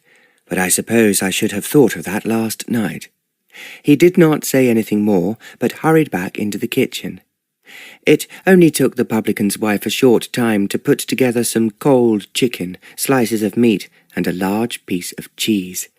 She added chunks of newly baked bread and some butter, and the Marquis then bought 2 bottles of cider, and freshly made lemonade was put into a bottle for Johnny. The parcel of food added a little to what Samson was already carrying, and when the Marquis joined Velina, she was smiling. "It was clever of you to think of that," she said. "I wish I had thought about it myself. Of course, Johnny will enjoy a picnic." "Where is Johnny?" the Marquis asked. "Oh, he has ridden a little bit up the road, and has promised me he will not go far," Velina answered. The Marquis then hurried out of the yard, and to his relief, he saw Johnny about a quarter of a mile up the road. When he and Velina joined him, Johnny piped up, "I tried to hold Hunter back, but he said he wanted to gallop in the fields, so you must not be angry with us." "I'm not angry," the Marquis told him, "but I was worrying about you, and of course Hunter." "We are all right," Johnny said, "and please, can we ride really quickly?" They rode on with Johnny riding ahead of them, and the Marquis and Velina kept him well within sight. Finally, they came upon some open land, which was exactly what the Marquis was looking for.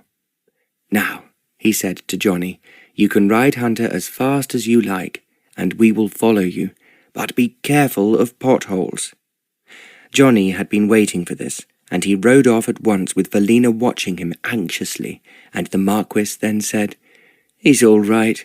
He's not going too fast, and the farmer was right when he claimed that the horse is well trained." "Oh, he is really too small to be riding a horse," Velina commented. "Well, I think he handles it as well as any boy of 12 or 14 would do," the Marquis replied. "So you are not to worry." She smiled at him. "He's a dear little boy. As far as I can ascertain, no one loved him, and his mother had not even taught him to say his prayers." The Marquis looked at her, but he did not speak. Then she continued, "When I asked him if he had said his prayers, he replied, 'I only pray when I go to church, which isn't very often.'" "I am quite certain that you taught him a prayer," the Marquis said quietly. Velina nodded. "Yes, the one I always said myself when I was a child, and he knows now that not only God is listening to him, but also his special angel up in heaven." The Marquis thought that this was what he would want his own children to learn when they were old enough to understand. As they were both riding quickly to keep up with Johnny, he did not say any more. They rode on for the next 2 hours. All the time, Velina thought that they were getting further north and nearer to her aunt, and that meant, she thought, when she reached her, her kind protector would say goodbye, and then travel on to wherever he was going. It then suddenly occurred to Velina that he had not explained why he was going north, and she wondered if perhaps he had his family there.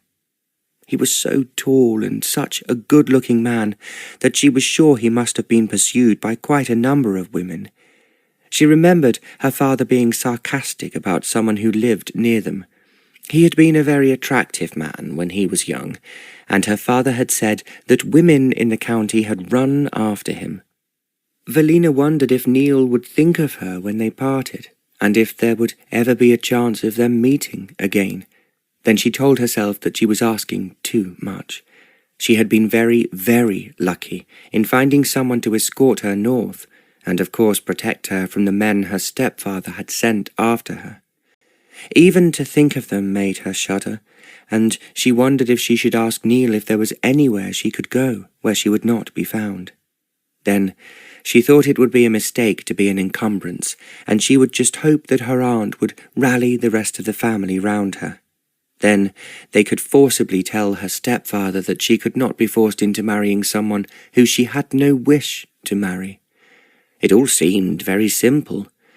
At the same time, she could not help thinking, with a sinking heart, that her aunt was not a very strong character, and she might easily be trampled by her stepfather.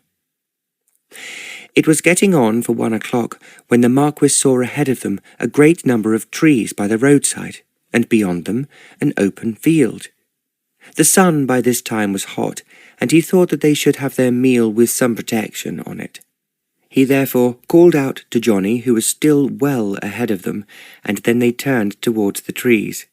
"You must be tired of carrying that parcel," Velina said, "and I should have taken my turn with it." The Marquis smiled. "Are you suggesting that I'm not strong enough to manage it?" he asked. "Of course not.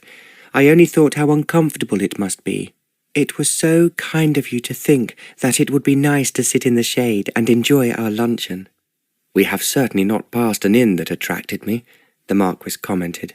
"I thought the same. I am certain that those kind people have provided us with something nice and edible. To make it a surprise, I will not tell you what there is," the Marquis joked. Velina laughed. "Oh, that makes it more fun. Actually, I have always enjoyed a picnic, especially at Johnny's age." "One person who will never go hungry is Johnny," the Marquis said, "and the other is Jimmy. If we had tried to find a child and a dog who were amusing and really no trouble, we could not have done better. I agree with you. He is a delightful little boy." "We must be very careful who we find to look after him," Velina remarked. "I promise you that. I will be very sure not to hand him over to anyone who would treat him as he has been treated in the past," the Marquis assured her. There was a hard note in his voice that Velina did not miss. She knew that Neil had been as horrified as she had been when the drunken man knocked the dog over, and then poor little Johnny. "I hate people who drink," she said, almost speaking to herself. "I hate them too, Velina. It is something that I will never do myself." "I knew that before you told me," Velina answered. Their eyes met, and for a moment it was difficult to look away. Then the Marquis said, "We must stop under those trees. They are perfect cover for us and the horses. I know that we are going to enjoy our picnic." Yes, we will," Velina enthused. They rode towards the trees. She thought that the Marquis was undoubtedly the kindest and most charming man she had ever come across. Chapter 6. The publican's wife had provided a delicious picnic for them, and Johnny was thrilled with it. "Can I please have some more?" he asked after he had eaten a mutton sandwich very quickly. Velina laughed and gave him half of hers. "I cannot have you starving yourself," the Marquis chuckled. "I think a man's need is much more important than a woman's," she replied. She knew that this was an argument they would enjoy, and as Johnny ate, they talked, each trying to cap the other's statement. It was very quiet in the field that was empty of any animals, and the only sound was birds singing in the trees above them. "We have not too far to go now," the Marquis said. "In fact, I think tonight will be the last time we will have to stay by the road before you reach your aunt." It flashed through Velina's mind that meant he would ride away, and then she would never see him again. She was about to protest when Johnny exclaimed, "Look!" He pointed his finger at a man on a horse who was moving very swiftly towards them. It occurred to Velina that perhaps it was the owner of the field, and that they should not be trespassing. As the horse came nearer to them, she gave a little gasp. The man riding it had a black scarf pulled up over his chin, and he also wore a mask over his eyes. "It's a highwayman," she gasped. The Marquis had been pouring lemonade out of a bottle and had not seen the horse approaching. He looked up in astonishment. Then the highwayman rode up right to them, and he pointed at Samson with his gun. "I'll take that horse," he said in a harsh, ugly voice, "and any money you have in your pocket." For a moment, the Marquis stared at him. Then he said to the highwayman, "I think we can discuss this between us." "I ain't discussing nothing," the man snarled at him. "You give me the horse, or I'll blow your brains out." He was pointing his gun directly at the Marquis, and Velina thought for a moment that there was nothing he could do. Then she remembered that she had put in the side pocket of her riding jacket a small pistol which she had taken from her father's gun room before she ran away. Because the weather had been so hot and she had always had her jacket undone, she had hardly noticed that it was there, and she thought it would be safer there than in the back of Fireball's saddle. Quickly, and without thinking, she pulled it out and shot at the highwayman. He was looking at the Marquis and not at her, and the bullet went into his arm, and the vibration of the shot seemed to echo through the trees. The highwayman gave a shout and almost fell off his horse. As he did so, he very obviously had his finger on the trigger of his own gun, and the shot went off into the air harmlessly. It disturbed his horse, which after turning round bucked furiously and started to gallop away. As the highwayman was now very unsteady in the saddle when the horse bucked again, the man fell heavily to the ground. It all happened so rapidly that Velina could only stare at the prostrate man while his horse was galloping towards the other end of the field. It was the Marquis who went into action swiftly. He picked up Johnny and put him onto Hunter's back. Then he turned towards Velina and picked her up. As he did so, because she was so overcome at what had just occurred, she clung to him for a moment. Bending his head, he breathed, "Thank you, darling," and kissed her.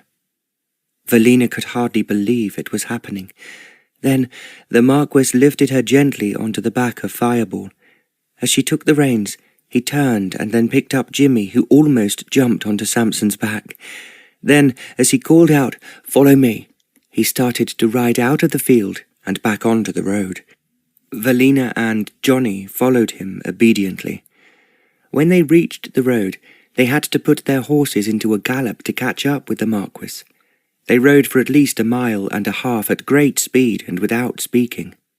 Then, as the Marquis began to ride a little slower, Velina moved Fireball beside him to ask in a whisper, "Is he dead?" "No," the Marquis shook his head.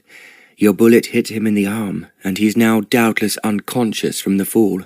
But the last thing we want is anyone who heard the shot questioning us about what happened." "Of course," Velina replied, "but it all took place so quickly." "You were really superb," the Marquis smiled. He looked at her as he spoke. She was conscious that his lips had touched hers, and because it made her feel shy, she looked away at the road ahead. Only when they had ridden a little further, and the place where they had eaten luncheon was far behind them, did she feel as if the Marquis's lips were still pressing on hers. It gave her a strange feeling that she had never had before. She had never been kissed on the lips by a man.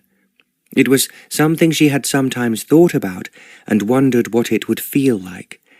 Her father and his old friends always kissed her on the cheek as women did, and when she kissed them back, she was usually aware of the roughness of their skin or the tickling feeling of their beards. Now that the Marquis's lips had touched hers, she felt as if something strange was happening in her heart.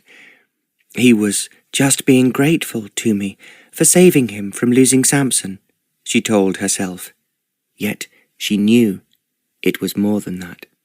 It was something she had wondered about at night, but had evaded in the daytime.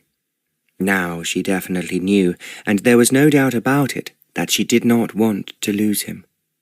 When she reached her aunt's house in Yorkshire, he would doubtless say goodbye and continue on the journey he had arranged before she had asked to ride with him. If I lose him now, she thought, I will never see him again, but it is doubtful if he will want to see me. She thought that she had never been so happy or so intrigued by anyone as she had been during these last few days when they had ridden together. When they were not riding, they had then discussed every subject that was of interest to either of them. If she was honest, Velina felt as if she had been in a dream. Now she was convinced, with it all coming to an end, that she would have to step back into reality. The Marquis was now moving faster again, and it was impossible to ask him any questions. But 2 hours later, when Johnny's horse seemed to be sagging a little, and Velina thought that he must be tired, the Marquis asked if they wanted to stop. "It's very hot," Velina replied, "and, to tell the truth, as we had not quite finished luncheon, I'm rather thirsty." "Well, I'm thirsty too," Johnny chipped in. "I want some of that nice lemonade to drink." "Oh, then we will stop at the next inn," the Marquis promised. "I think now it is safe enough for us to do so." He could see the question in Velina's eyes before she asked it. "If the highwayman," he explained to her quietly, "is discovered before he will be able to move, there will be a great deal of excitement about it, and the people in the village will be asking who shot him in the arm." "Yes, of course," Velina sighed, "and they must not think it is us." "They may indeed think so," the Marquis replied, "but we must not be available to give them an answer." She now understood why they had ridden so far and so fast before resting. "So you must be careful," he said to Johnny, "what you say in front of people. If they think that they can give them any information about the highwayman, it might take a long time, and we might have to appear at a police inquiry." "You are quite right. We must get away as far as we can, Neil," Velina agreed. "Perhaps we should go a few more miles before I quench my thirst." "It's not as bad as all that," the Marquis answered. "But if we go into the yard of an inn, we can drink without giving up our horses. I am sure we will find another place 5 or 6 miles away where we can stay the night." Velina knew that he was being sensible about it, and she was quite prepared to do anything he suggested. They found a small roadside inn, as he had expected, 3 or 4 miles further on. When they rode into the yard, there was a pump at which they could give the horses a drink. Velina said that she would do it, while the Marquis went inside to find some lemonade for her and Johnny. However, he ordered a somewhat stronger drink for himself. No one knew better than he did that it would be a disaster for them to be concerned with the highwayman. To begin with, he would have found it difficult not to say who he was, which would have meant that, because of his title, the incident would be reported avidly in all the national newspapers. Then there would be more explaining as to why he was accompanied by an extremely pretty girl and a young boy who did not belong to either of them. He ruminated that anyone with a pencil and paper could write a most compelling story about their unlucky confrontation with the highwayman. When he returned with large glasses of lemonade for Velina and Johnny, there was also a plate of biscuits and slices of cake. "Oh, that's scrumptious," Johnny exclaimed. "I didn't have time to finish up all my luncheon." "Oh, you must forget about it," the Marquis answered, "and no one is to be told about the highwayman." "It was very frightening," Johnny murmured. "He wanted Samson, but he might have taken Hunter as well." "He might have done that. Or, if he had gone away with Samson and Fireball, we would have been left with his dilapidated-looking nag to carry us all, and perhaps you would have had to run along behind with Jimmy." Johnny laughed. "I did not think the highwayman's horse was a good one," Johnny said. "But what will happen to him now?" "Well, I expect some kind farmer will pick him up and see that he is comfortable and well fed. and he will soon forget that he has ever had to carry a wicked man like the highwayman. Now, drink up your lemonade, Velina prompted. Yes, we must move on, the Marquis said. Even if we are tired, I want to be many miles away from what was left of the highwayman before we stop for the night. It was an issue that Velina did not want to argue about, but she did realize that Johnny was exhausted. When he was mounted, she told him to start riding towards the entrance of the yard. She was holding Samson when the Marquis joined her, and in a whisper she said to him, "Johnny is becoming tired, and you are right for us to be safe after all, but he is only a little boy." "And you are a very brave and beautiful girl," the Marquis murmured. There was a note in his voice and a look in his eye that made her feel shy. When he lifted her onto Fireball, she said, "You must do what you think is best, Neil, and I don't want to argue with you about it." "You can say anything you like," he replied, "and I have a great deal to say to you when we are alone." He turned away as he spoke and mounted Samson. Then they were away, but now the Marquis rode slower.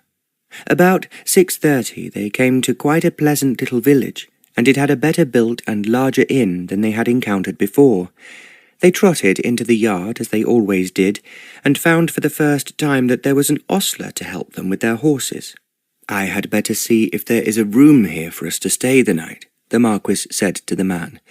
"There be plenty of empty beds," the ostler replied. "We've had a bad season, and things ain't going as well as they ought to be."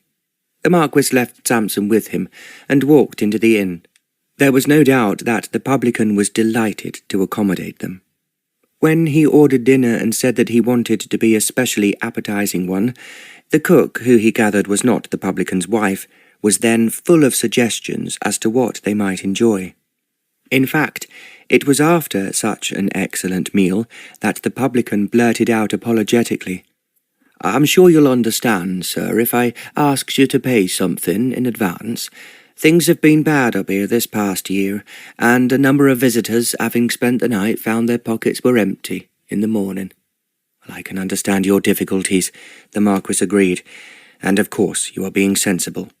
He put several gold sovereigns down on the table and added, "If the bill tomorrow morning comes to more than this, I will, of course, settle it. I assure you that I have the cash to do so." It was not surprising when they came in after seeing that the horses were comfortable, that they were taken to what the Marquis was sure were their best rooms.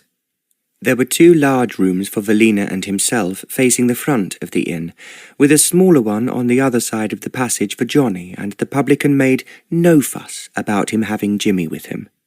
Velina was afraid that they might, as this inn was obviously greatly superior to the places they had stayed in previously. She was delighted to find that there was a bathroom on the same floor as their bedrooms, and she was sure that it was the only one in the inn. When Velina tried to see if the hot water worked, it actually came out of the tap. "Johnny must have a bath first," she suggested. As Johnny ran along the passage to have a look at it, she said to the Marquis, "I see that there is a shop across the street. Do you think you could be very kind and buy Johnny a clean shirt, which he badly needs, and also a jumper? I can give you the money now, or when you get back." "I should have thought of it myself," the Marquis replied, "but we have not seen a shop that would have sold that sort of item, have we?" "We did not look for one, and I expect we would have found one if we had, but I kept quiet about it." He smiled at her. "You are a remarkable girl, but I understand that when we do arrive at your aunt's, we must try to look our best. Otherwise she may well refuse to have such a down-at-heel traveller in her house." Velina grinned, but she did not contradict him. He went off to the shop, taking with him Johnny's shirt. Although it had been washed, it was still stained in some places, and was definitely torn in others. The Marquis came back with 2 shirts that might have been bought in a shop in London.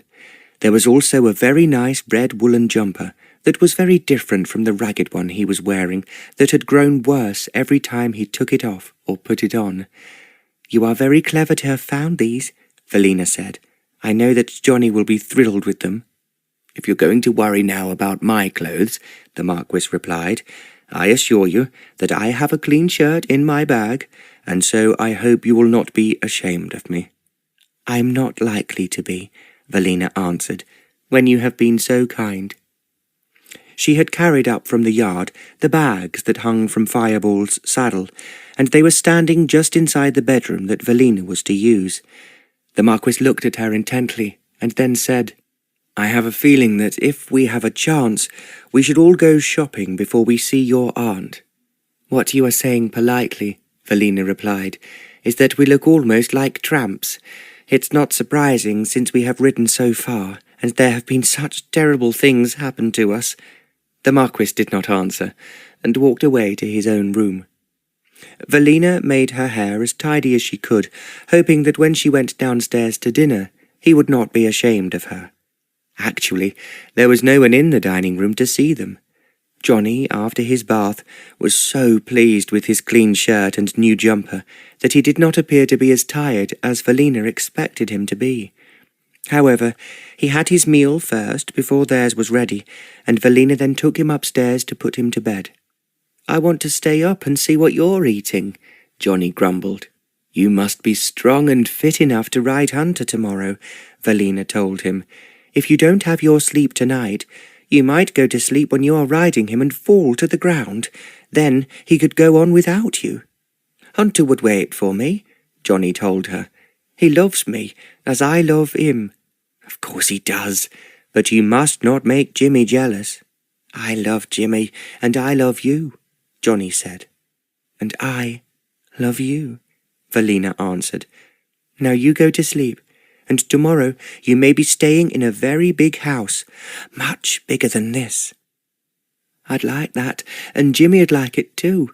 He has been a very good dog, coming all this long way with us," Velina replied. She patted Jimmy as she spoke. Then she bent and kissed Johnny. "Now say your prayers," she insisted. "I am sure you have not forgotten the one we said together last night." "No, I remember every word, but I think we should say a prayer for the poor highwayman. If he's dead, he'll go to hell, won't he?" "He's not dead," Velina assured him, "so that need not worry you. He will have a very sore arm, and perhaps after that he will stop being a highwayman." "I wonder what he'll do?" Johnny asked.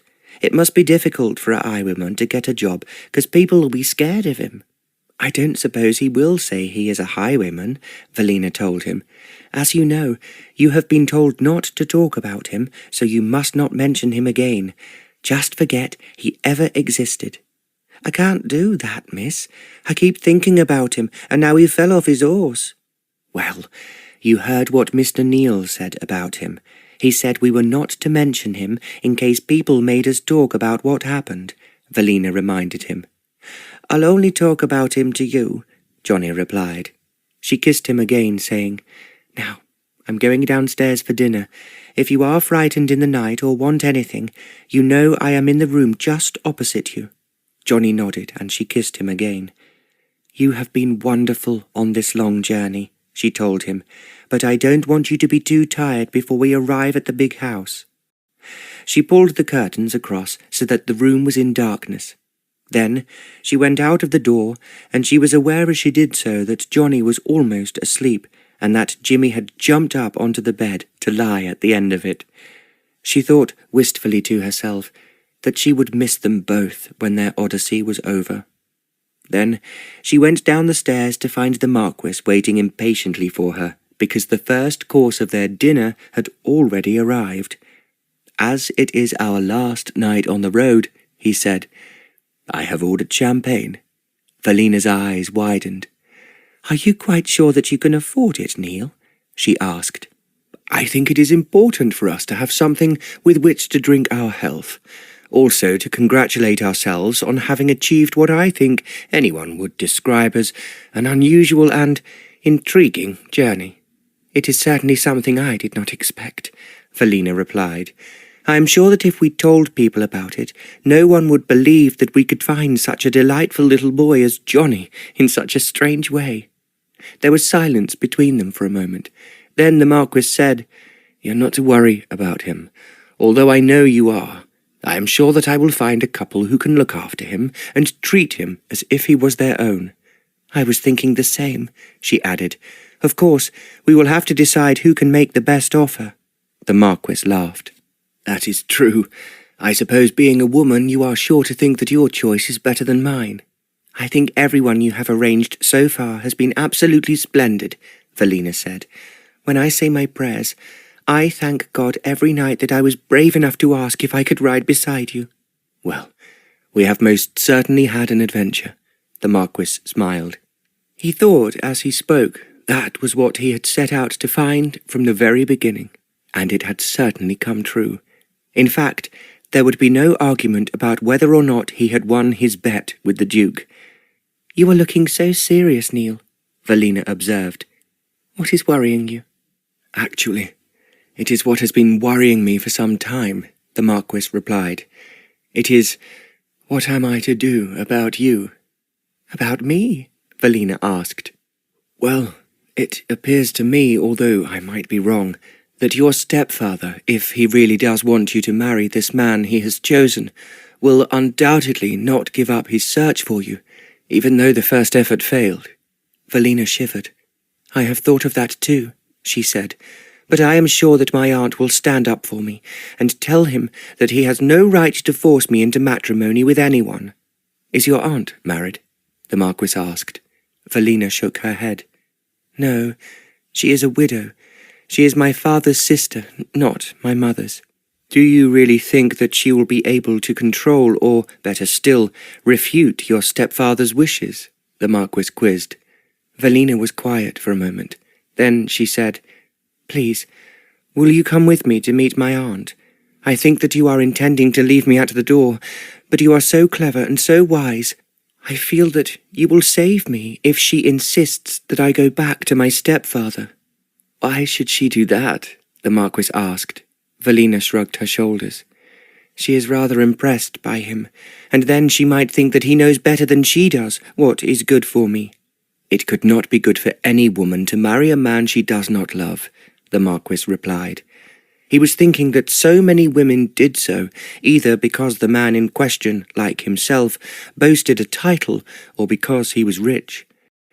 You may think it very silly of me, Velina said in a hesitating voice, but I always thought that one day I would find someone I loved who would love me. Then we would be married, because what we have for each other is the real love that people write about in books. Which sometimes really does happen in real life, the Marquis added. Do you sincerely believe that? Velina asked. It is what I want to believe, but I have been so frightened in case it will never happen. There was silence for a moment, and then he said, We know very little about each other. In fact, I do not know your real name any more than you know mine. But suppose I said, I was in love with you. Velina's eyes widened. Then, as she looked at him, she looked away shyly. I'm waiting for your answer, the Marquis said. I think that you would only say something like that if it was true, Velina replied. You are quite right. I would never say anything important to you that was not true. Before she could say anything more, the publican, who had been waiting on them, brought in the coffee and a liqueur he thought the Marquis would like. Both of us have enjoyed our dinner enormously, the Marquis told him, and thank you for all the trouble you have taken over it. It's been a real pleasure to cook things that most of the people round here don't even know the name of, the publican replied. Then why do you stay here? The Marquis asked. He had known while he was eating the meal that it would certainly not have appealed to the average traveller, even if they had heard of it. But the majority of people travelling north would take the main road and not wander, as they had done, round the lanes where there were small villages. It be a long story, sir. I had the chance of taking over this inn from a man who owed me money, and it was that or nothing. So I took the inn. Of course you did, the Marquis approved, and it is very charming and very comfortable. In fact, I will tell people about it when I return to London. I feel sure that you will have a lot more visitors one way or another. The publican flushed with excitement. Well, that'd be real kind of you, sir, he said, and I can see you're a gentleman who'll keep your word. "You must not expect them to come immediately," the Marquis answered. "But as there are a great number of people going north, especially if there is racing or shooting in the autumn, I will certainly tell my friends to stay here with you." The man was clearly overcome with the Marquis's kindness, and when he withdrew, Velina commented, "It was wonderful of you, Neil, to tell him that. He had tried to please us in every possible way. If nothing else, he is an excellent cook, and that is what pleases most people when they are travelling." "Yes, of course it is," Velina agreed. "I am sure if he has even a few guests each month, he will be able to keep his head above water." "I will make sure that he does," the Marquis said. "I know a lot of people who come north in the autumn for the grouse shooting and the salmon fishing." "Because my father has been dead since I was very young," Velina told him. "I had forgotten that was the fashionable way of enjoying the autumn." "Well, now I think that you should go to bed," the Marquis said, "because I agree it has been a very tiring day, and I'm certain that young Johnny is fast asleep by now." "He was almost asleep before I left him, and so was Jimmy, who of course was sleeping on his bed." "Then I am certain that neither of them will worry you in the night," the Marquis said, "and, well, nor will I." He thought as he spoke that many of the women he knew would think that an insult, but Velina merely replied, "I expect that you will fall asleep as soon as your head touches the pillow, as I know I will." They walked up the stairs together. Velina peeped into Johnny's room and saw, as she expected, that he was fast asleep. She shut the door very quietly, and then he said, "Now you have nothing to worry about." He opened the door of her bedroom for her to go in. She stopped in the doorway. "Good night, Neil," she whispered, "and thank you for being so kind." "And I want to thank you most sincerely, Velina, for saving my horse, and perhaps my life." He spoke very quietly. Then he put his arms round her and pulled her close to him. "There is only one way I can really thank you," he murmured. Then his lips were on hers. It had given her a strange sensation when his lips had touched hers earlier that day. But at this moment, when he was kissing her gently but determinedly, and his arms were round her, it was the most exciting and thrilling thing that had ever happened. She only knew that it was as if her heart turned a somersault. At the same time, the Marquis was carrying her up into the sky. Then, when she felt that it was impossible to feel more than she was feeling already, the Marquis raised his head. In a voice that did not sound like his own, he said, "I love you, Velina, and I want to know if you love me." "I love you. I love you," Velina whispered. "I did not know that love was so marvellous and sublime." The Marquis kissed her again. Then, almost before she could be aware of it, she was inside her bedroom. The door was closed, and she was alone. Chapter 7. The sun was streaming through the window when Velina woke. As she did so, she felt a sudden brilliant happiness, almost as if the sunshine was inside her. She had taken a long time to fall asleep because she was thinking of Neil and how wonderful he was. "He is so kind and understanding, and he is so much a man," she thought. She had never met anyone like him, and she just knew instinctively that he was everything a man should be.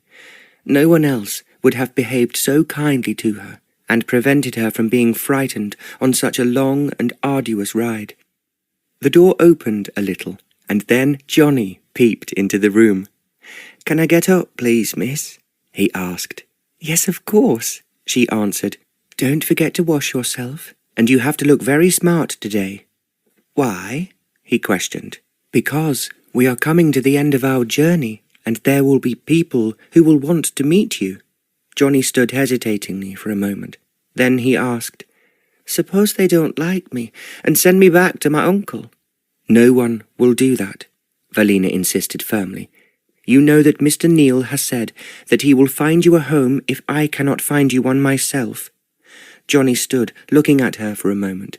Then he said, rather hesitantly, I want to stay with you, and I want you to stay with me, but it may not be possible. Anyway, we need not talk about it now. Hurry up, Johnny, as I expect there will be a delicious breakfast downstairs." Johnny went away. Velina wished she had not put it into his mind that he would have to leave her. "But I'm not certain yet where I will go myself," she thought. She knew, however, just where she wanted to go. But suppose by this morning that Neil had changed his mind and did not want her after all. "I love him so much," she thought. "I would scrub the floor and keep the smallest cottage nice for him if he cannot afford anything better." Then she was thinking that Samson must be a very valuable stallion.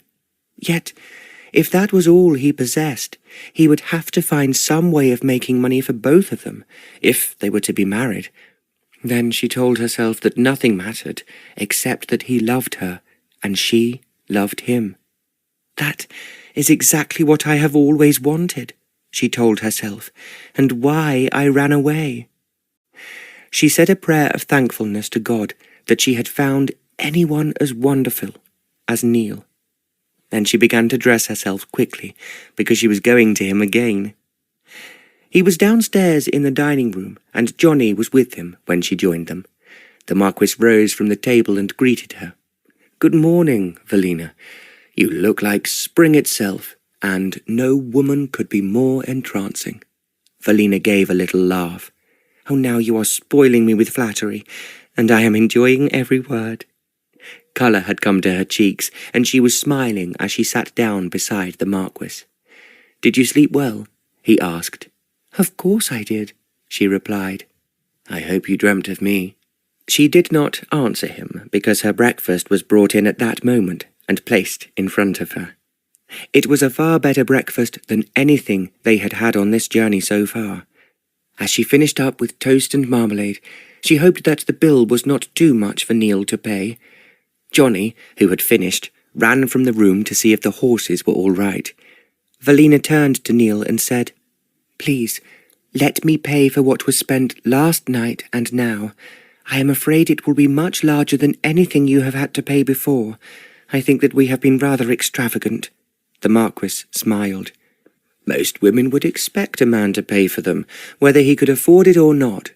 "Not if they love him," she said without thinking. Then, as she realized that she had used the word love, which was something he had not said this morning, she blushed. He thought that nothing could be more attractive than the flush against her white skin and the shyness in her blue eyes. "I love you. I do. I love you," he said very quietly, "and I will never allow any other man to pay for anything you require." "I am only thinking of you," Velina replied quietly. "It is something that I find very unusual," he said, "and it makes me love you more than I do already." Because she had no words to answer him, Velina blushed again. Then she murmured, "We still have quite a long way to go, and I think we should leave as soon as you're ready." "I will go and pay the bill," the Marquis told her. As he went off to do so, Velina hurried up to her room to collect her bag and hat, and then she looked into Johnny's room to make sure he had left nothing behind. There was only his old shirt and jumper that she had thrown into the waste paper basket last night, and he thought that he would make certainly a good impression on her aunt. Perhaps, if she was staying with her, he would be allowed to stay too. Then she thought of Neil, and wondered if he would want to marry her at once, or perhaps wait until they went south again. It seemed extraordinary that, having been with him so long, she had no idea where his home was, and whether his parents were still living, and if he had any brothers and sisters. It was almost as if they had made a pact with each other not to talk about themselves. But he had not asked her questions, just as she had not asked him any. However, there was still Samson to say that he was certainly not completely penniless. Unless he had won the stallion as a bet in some way or other, he must have cost him a large sum of money, even if he had bought him when he was merely a foal. All these thoughts passed through her mind. All the same time, her heart was still singing because Neil loved her. To be near him made her feel head over heels in love with him. When she walked down the stairs, Neil and Johnny were bringing the horses from the stables. They had saddled and bridled them, and Velina saw that they would really need a good brush down when they reached her aunt's stables. When the publican came to say goodbye to them, Velina thanked him profusely for his delicious food and very comfortable bed. "I hope you'll come again," he said. "Whenever we are going south, of course we will," Velina replied. "You can be sure of that," the Marquis added. "As I promised you, I will tell my friends how comfortable we have been, and how excellent your food is." The publican was delighted. As they rode off, Velina said, "You have made him very happy. I hope you have enough friends coming north to show that you have kept your promise." "But I think really you are questioning whether I have friends who shoot grouse in the autumn and enjoy fishing for salmon," the Marquis replied. "Yes, that is true," Velina agreed a little shyly. "One of the many things I really adore about you," the Marquis said, "is that you tell the truth. There are far too many people in the world today who lie because it suits them, or else they are afraid of facing up to something that they find distasteful." "I try never to lie," Velina replied, "and I don't think that I have ever lied to you." "I would know if you had," he retorted. "There is such an expression of honesty and purity in your eyes that if they changed, I should immediately be aware of it." Velina held up her hands. "Oh, now you're frightening me," she exclaimed. "I'm merely telling you the truth, Velina, and I do agree that it is something which frightens quite a number of people." Velina laughed at his remark. He lifted her up and put her on Fireball's back. For a moment, he held her close to him instead of settling her down on the saddle. "I love you," he said very quietly. There was no need for her to tell him that she loved him.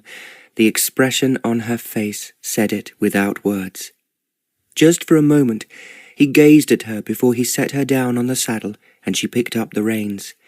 He lifted Johnny, who was playing with Jimmy, onto Hunter, and then he mounted Samson. "I think it is safe to let Jimmy run behind us," he said to Johnny, "but if he tires, he can ride with me." "It's good for him to use his legs," Johnny replied. "But he was very tired last night." "I think we all were. Now don't go too fast through the village, but we will quicken our pace when we are clear of the cottages." Velina was already ahead, having waved goodbye to the cook who was standing at the kitchen window. As the Marquis joined her, she sighed. "We have been so lucky with the weather. It might have rained every day, and then we should have had to wait, as none of us appeared to have a raincoat with us."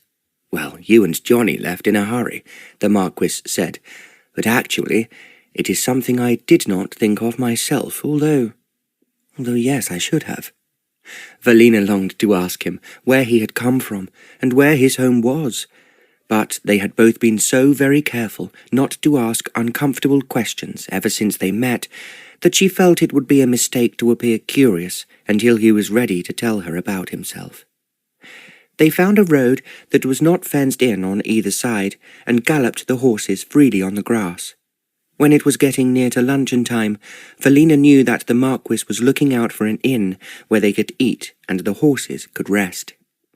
It was not as easy as it had been yesterday, but finally they reached a pretty little village where there was a tea shop. The Marquis told Velina to wait and hold his horse while he went inside to see if they could provide them with anything substantial. But Velina felt that if he used his charm as he had done everywhere they'd been so far, he would undoubtedly get his own way. She was quite right. When he returned a few minutes later, he said that they could provide fresh eggs and sausages if they thought that was a large enough luncheon for them. "Of course it is," Velina said. "How clever of you to persuade them to have us." "It's clean and cosy, and who could ask for more?" They sat down in the garden under an umbrella. No one enjoyed their luncheon more than Johnny and Jimmy, who had a piece of sausage from everyone. Now they set off again. Velina knew that they were only a mile or so from her aunt's house. Despite herself, she still felt reluctant to go there in case there was any difficulty about Neil or Johnny. If she admitted that she and Neil were in love, her aunt would obviously want to know who he was and where he came from. She felt it would be uncomfortable to admit that she could answer no questions about him, except that she loved him. Now the countryside was very beautiful, and Velina felt that it was a fitting background for their love. It would be marvellous to be alone with him, where no one could interfere or ask awkward questions. She knew it was all part of her fear of what lay ahead. Perhaps her aunt would say that she must obey her stepfather and return home, and she would feel the fear of everything that had happened creeping over her. Quite unexpectedly, the Marquis quizzed her. "What is worrying you, Velina?" "How do you know that I'm worried?" "I know what you are thinking, and feeling just as you know the same about me," he answered. "The truth is, darling, we belong to each other already, and I know now that I have been looking for you all my life, and perhaps in another life when I was unable to find you." "The other half of each other," Velina murmured. "That is what the ancient Greeks believe we seek, and what I always hoped and prayed I would find." "And you have found it now," the Marquis replied, "just as I have." She looked up at him. He knew the answer without her saying it in words. "Don't be frightened, my precious darling," he said. "Everything will be all right, and our journey at its end will be the beginning of yet another and even more marvellous one." It was impossible for Velina not to believe him.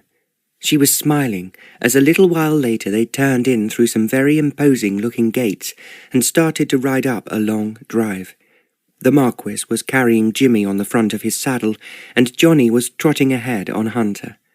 Suddenly, they saw, straight in front of them, a large and most attractive house, and Johnny turned his head back to say, "Is this where we are staying? It's big as a palace." Velina turned her head towards the Marquis. "We have arrived," she said, "and I only hope that my aunt is here and will not be too surprised to see me." "You are not to worry," the Marquis answered. "I will make it as clear as I can, and all you have to do is to trust me." "You know I do, Neil," Velina replied. At the same time, she wanted to be in his arms. But Johnny had quickened his pace and reached the courtyard before they did. "It's the biggest house I've ever seen," he enthused. "Are we really going to stay here?" "I hope so," Velina answered. As she was speaking, 2 grooms appeared to take their horses. When they asked no questions, she felt as if they were already expecting them. The Marquis dismounted and then gave Jimmy to Johnny. "Hold him in your arms," he said. "People don't like strange dogs roaming about in their house." "I'll hold him," Johnny agreed obediently. They walked up the steps to the front door, which opened as they reached it. Velina saw, waiting for them, was the butler, who had been there ever since she could remember. "Good afternoon, Batley," she said. The butler smiled at her. "It's nice to see you, my lady," he replied. "Her ladyship's waiting for you in the drawing-room. She said that I were to bring you to her as soon as you arrived." Bewildered, Velina looked at the Marquis. He handed his hat to one of the footmen. Then, as the butler began to walk ahead of them, Velina slipped her hand into the Marquis's. "I'm so frightened," she whispered. "You are not to be," he answered. They walked down the passage that was decorated with fine pictures and some inlaid furniture. Then he opened the door of what Velina knew was the drawing-room and announced loudly, "Lady Velina's just arrived, my lady." Velina walked in. Then she stood still. It was impossible for her to move. Standing beside her aunt in front of the mantelpiece was her stepfather. "Oh, you are here, Velina," her aunt began. "I have been so worried. I thought you would have arrived sooner.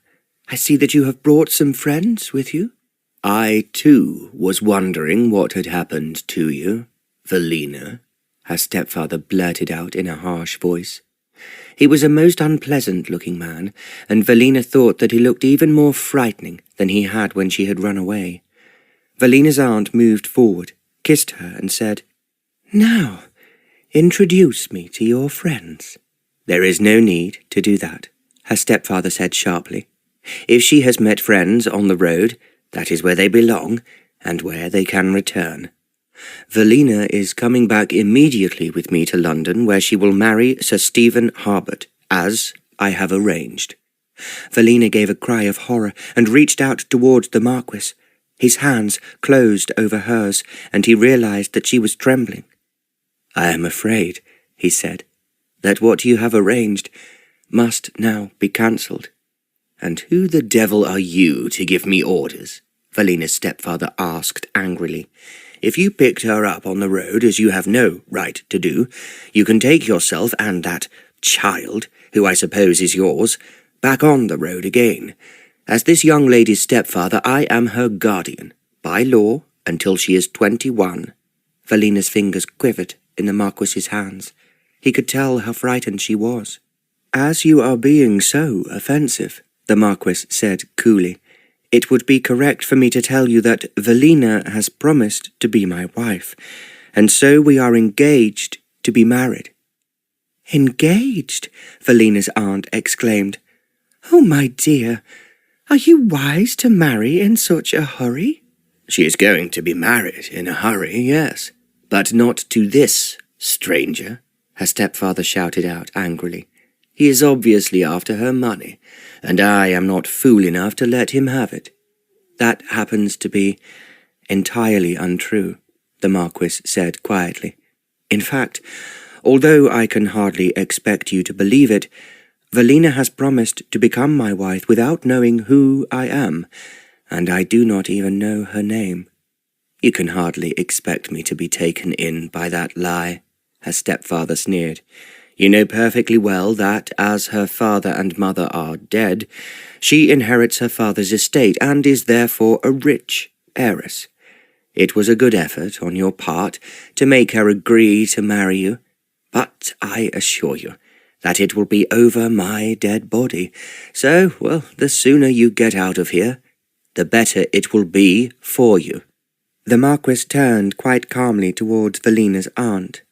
"I can only beg you to excuse this offensive scene in your drawing-room.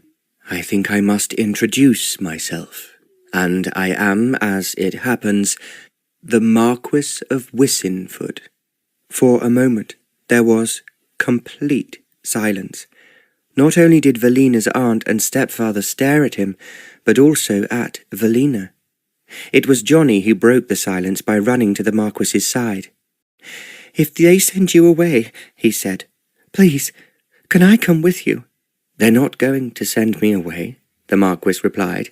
"I can only apologize, Velina, that this unseemly behaviour on behalf of your stepfather should upset you." She looked at him and whispered, "I had no idea who you are. I thought you were far too beautiful to be anything but an angel just dropped down from heaven," the Marquis answered. He spoke in a quiet voice, but it was impossible for Velina's aunt and stepfather not to hear what he said. Then her aunt moved towards him. "If you are really the Marquis of Whisinford," she said, "my brother knew your father. He used to shoot with him at your lovely house in Oxfordshire." "You will think it rather strange," he replied, "but Velina and I, although we fell in love, did not tell each other who we were. Therefore I should be very grateful if you would tell me the name of your brother, and of course yourself." "My brother was the Duke of Belverton, and I am Lady Cecily Belvedere." "Then I think you must have stayed at Whisinford Park with your brother," the Marquis exclaimed. "I thought that I recognized you when I came into the room." "And I do remember you," Lady Cecily said.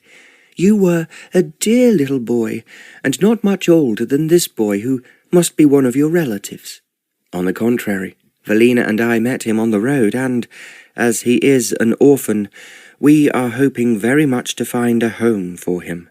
"I don't believe any of all this," Velina's stepfather snarled angrily.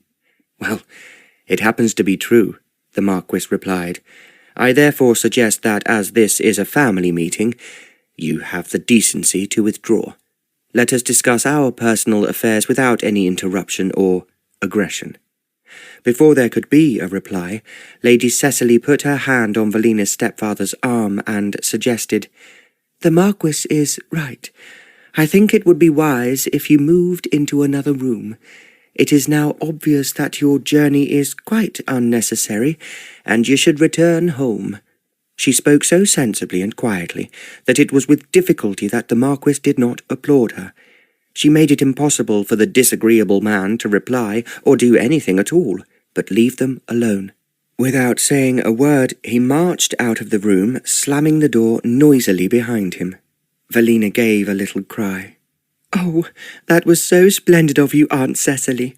I have been so terrified that he would forbid me to marry Neil, but I had no idea that he is a Marquis." "Does it matter?" the Marquis asked. "Not in the slightest," Velina replied with a smile. Just for a moment, the Marquis wanted to close his eyes at the wonder of it all. He had always wanted to be loved for himself and not for his title, and it was exactly what had now happened. He knew that Velina would have married him even if he had been Neil Barlow, and he realized that she was right in thinking that they had found the other half of each other. Lady Cecily was drawing Velina away from the Marquis towards the sofa. "Come and sit down, and tell me all about it," she suggested. "Why did you two not know who you were?" "We met on the road as I was running away from my horrible stepfather," Velina answered. "He wanted me to marry a man I knew was only interested in the money that Mamma left me." "So you did run away," Lady Cecily said. "I think that was very brave of you.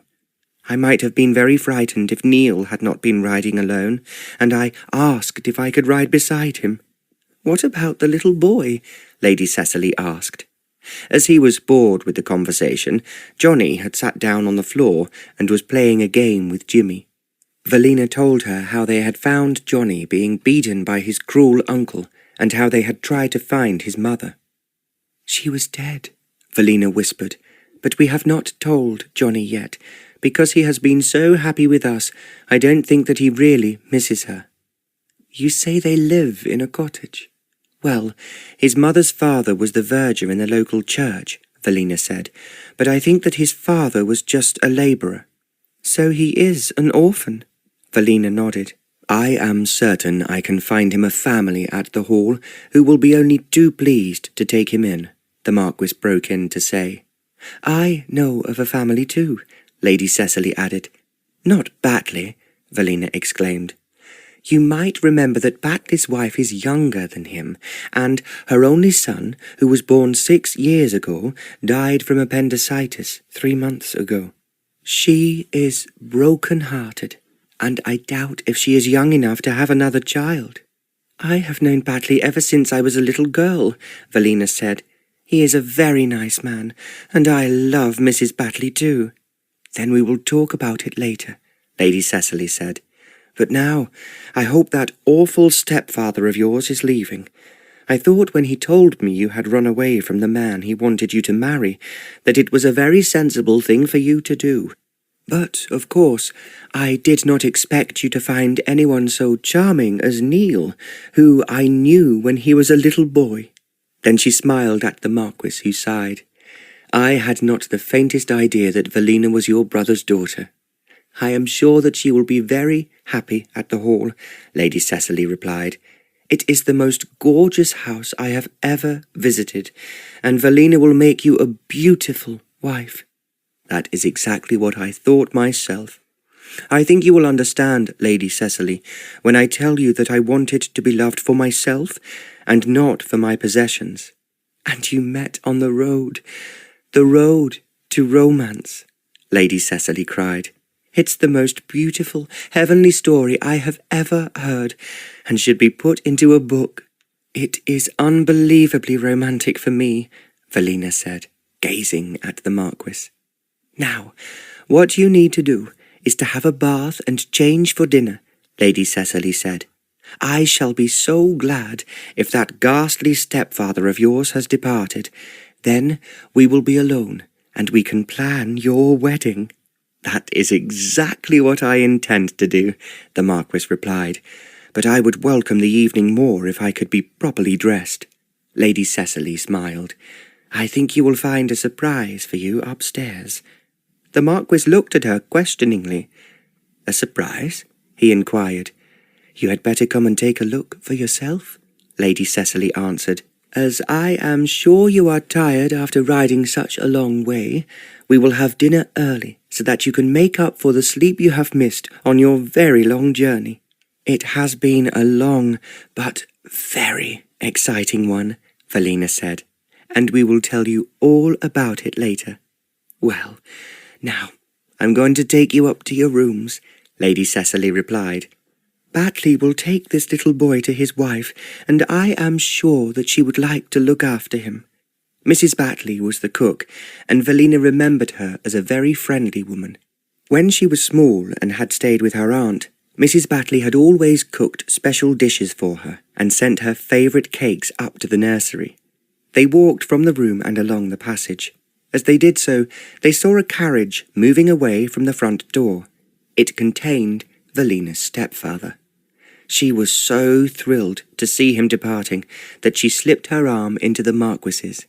"He has gone back to London," she cried. "I thought he would," the Marquis replied. "Forget him. You need never see him again." "If that is not true, at least he will not interfere," Lady Cecily said. "I always thought him a snob when he was married to your mother. I am quite certain now, as you are to marry Neil, that he will be trying to ingratiate himself with you rather than fighting against your marriage." "Oh, I'm so glad, so very glad about that," Velina said. The Marquis smiled down at her. "I'm still prepared to run away with you, if it is necessary," he told her. Velina then pressed her cheek onto his arm, and he thought it was a very touching gesture. Batley moved from the front door, which had been closed by one of the footmen. Lady Cecily went up to him. "I want you, Batley, to take this boy to your wife. He has ridden a very long way with Lady Velina, and his lordship and I sure he must be thirsty and tired." "My wife would love to look after him," Batley said. He put out his hand and took hold of Johnny's. "Come along, and let's see what we can find for you, and that nice dog to eat. I expect he's hungry too." "We had a good luncheon," Johnny told him, "but we had no tea, and Jim is always hungry at this hour." "And you are too," Bates said. "Now come along, young man." They disappeared down the passage that led to the kitchen, and Velina and the Marquis followed Lady Cecily up the stairs. "As I told you," Lady Cecily said to the Marquis, "there is a surprise for you in this room." She opened the door. To his astonishment, the Marquis saw Herbert, his trusty valet, standing by the dressing-table. "Herbert!" he exclaimed. "How on earth did you get here?" Herbert laughed. "I thought your lordship would be surprised. I drove up rather than going by sea, as you had suggested. At the first hotel I stayed at, I found Lady Velina's stepfather, who said his stepdaughter had run away from him. His valet and I became friendly, and he tells me that the young lady was being forced by her stepfather into matrimony to a man who was after her money." Velina was listening wide-eyed at what was being said as Herbert continued. "His valet and I then arranged to meet at the next place, which was on the main road. It was there that the three men turned up to say they'd seen her ladyship on Fireball, but you'd escaped during the night." The Marquis laughed. "Oh, it was very clever the way we did that." "So I gathers, my lord," Herbert said. "But her ladyship's stepfather went into a terrible rage and said that you wouldn't have a penny from him unless they found you again. It was then that I learned that he thought her ladyship was going to her aunt in Yorkshire. He said the man who was riding with her had a horse called Samson." Again the Marquis laughed. "So that is how you found out where I was." "Well, I didn't have to put two and two together to guess that," Herbert replied. "So I comes here. But, of course, I didn't tell them who you was, my lord, as you'd told me you were travelling in disguise for a bet. I have not had the time to tell you everything, but you shall hear it all tonight. All I can say is that I am delighted to see you, Herbert, and I will have a change of clothes. I am sick to death of being Mr. Barlow in this outfit. Well, I'm not surprised, my lord. As he had his bath, the Marquis was wondering whether his adventures, which certainly were fantastic and would please the Duke, would be topped by those that Lord Alfred would encounter on his journey to Land's End. At least we will have something to talk about, he said to himself, when we next meet at White's. Then he found it difficult to think of anything but Velina. She and Lady Cecily left the Marquis talking to his valet and crossed the corridor to where there was a lovely room with a 4-poster bed. A maid was unpacking the things that Fireball had carried for her. "It's not fair," Velina said. "Neil has all his best clothes with him, but I only have one dress that I am tired of wearing." "Well, I'm sure we can find you something, my dearest child," her aunt said. "Your cousin Arabella often stays here, and last time she told me that she had left many of her clothes behind when she went to Edinburgh. Oh, please, Aunt Cecily, find one pretty dress for me, so that I will look attractive for Neil." "I will," Lady Cecily said. "So come now and look in the room Arabella always has when she stays here." They found the room further down the passage, and at the wardrobe, Velina gave a cry of delight.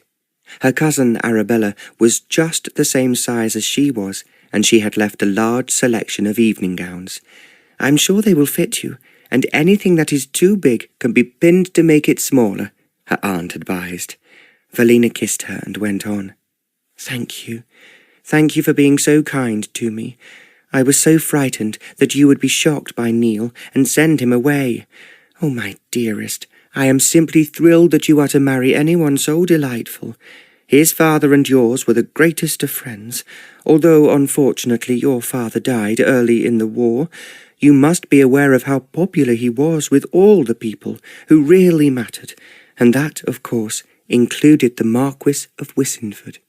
Velina kissed her aunt again. Then she went to her bedroom for a scented bath and to be helped into the evening dress that belonged to her cousin. It was a very soft pink, trimmed with real lace and embroidered with diamante on the bodice. Then, when she went down the stairs, she felt that at last the Marquis would see her the way she wanted to look. Batley was in the hall, and Velina said to him, "I feel that I have rather neglected Johnny. Is he all right with you?" "Come and see him, my lady," Batley suggested. He took her down the passage to the kitchen, and, as he opened the door, Velina heard Johnny laughing. They went in, and he was sitting at the kitchen table, eating what appeared to be something really delicious from the plate in front of him. However, when he saw her, he then jumped down and ran towards her, saying, "I've something special to show you, something you'll think very lovely, miss." Velina took his hand in hers as he pulled her across the kitchen. In the far corner she saw a collie dog sitting in a large basket, and beside the dog were 2 small puppies. "They were born 2 days ago," Johnny was saying excitedly. "I've been trying to think of names for them." "Well, I'm sure you can think of very good ones," Velina answered. "But what does Jimmy think about it?" "He likes them very much, and, same as I do, I'm going to play with them when they're bigger." Velina looked up at Batley and smiled. "He loves all animals," she told him, "and he has ridden a long way. In fact, he is a very sporting little boy." "That's what I thought," Batley replied. Velina moved to one side so that she could speak to Batley without Johnny hearing. "He is an orphan," she told him. "Both his father and mother are dead, and his only relation is a cruel, wicked man." "I know what you're saying, all right, my lady. It'll be a miracle for the missus to look after him. She's been ever so miserable ever since our little un passed over, and already, look, she's smiling as I've not seen her smile for weeks." "I cannot imagine 2 people more suitable to look after Johnny than you and Mrs. Batley," Velina murmured. She thought, as she spoke, that tomorrow she would give Batley some money to spend on clothes for Johnny, and would make him understand that she was responsible for any expenses that he and his wife may incur. "I thinks," he was saying, "this little boy'd be happy if he slept down here next to us. I've told him he can have that room that opens into the garden so that his dog can run out whenever he wants to." "Oh, that'll be wonderful," Velina agreed. "I know that he will be very happy with so many animals, including, of course, the horse the Marquis has given him." "He'll be fine with us, so you need not worry your head about him, my lady.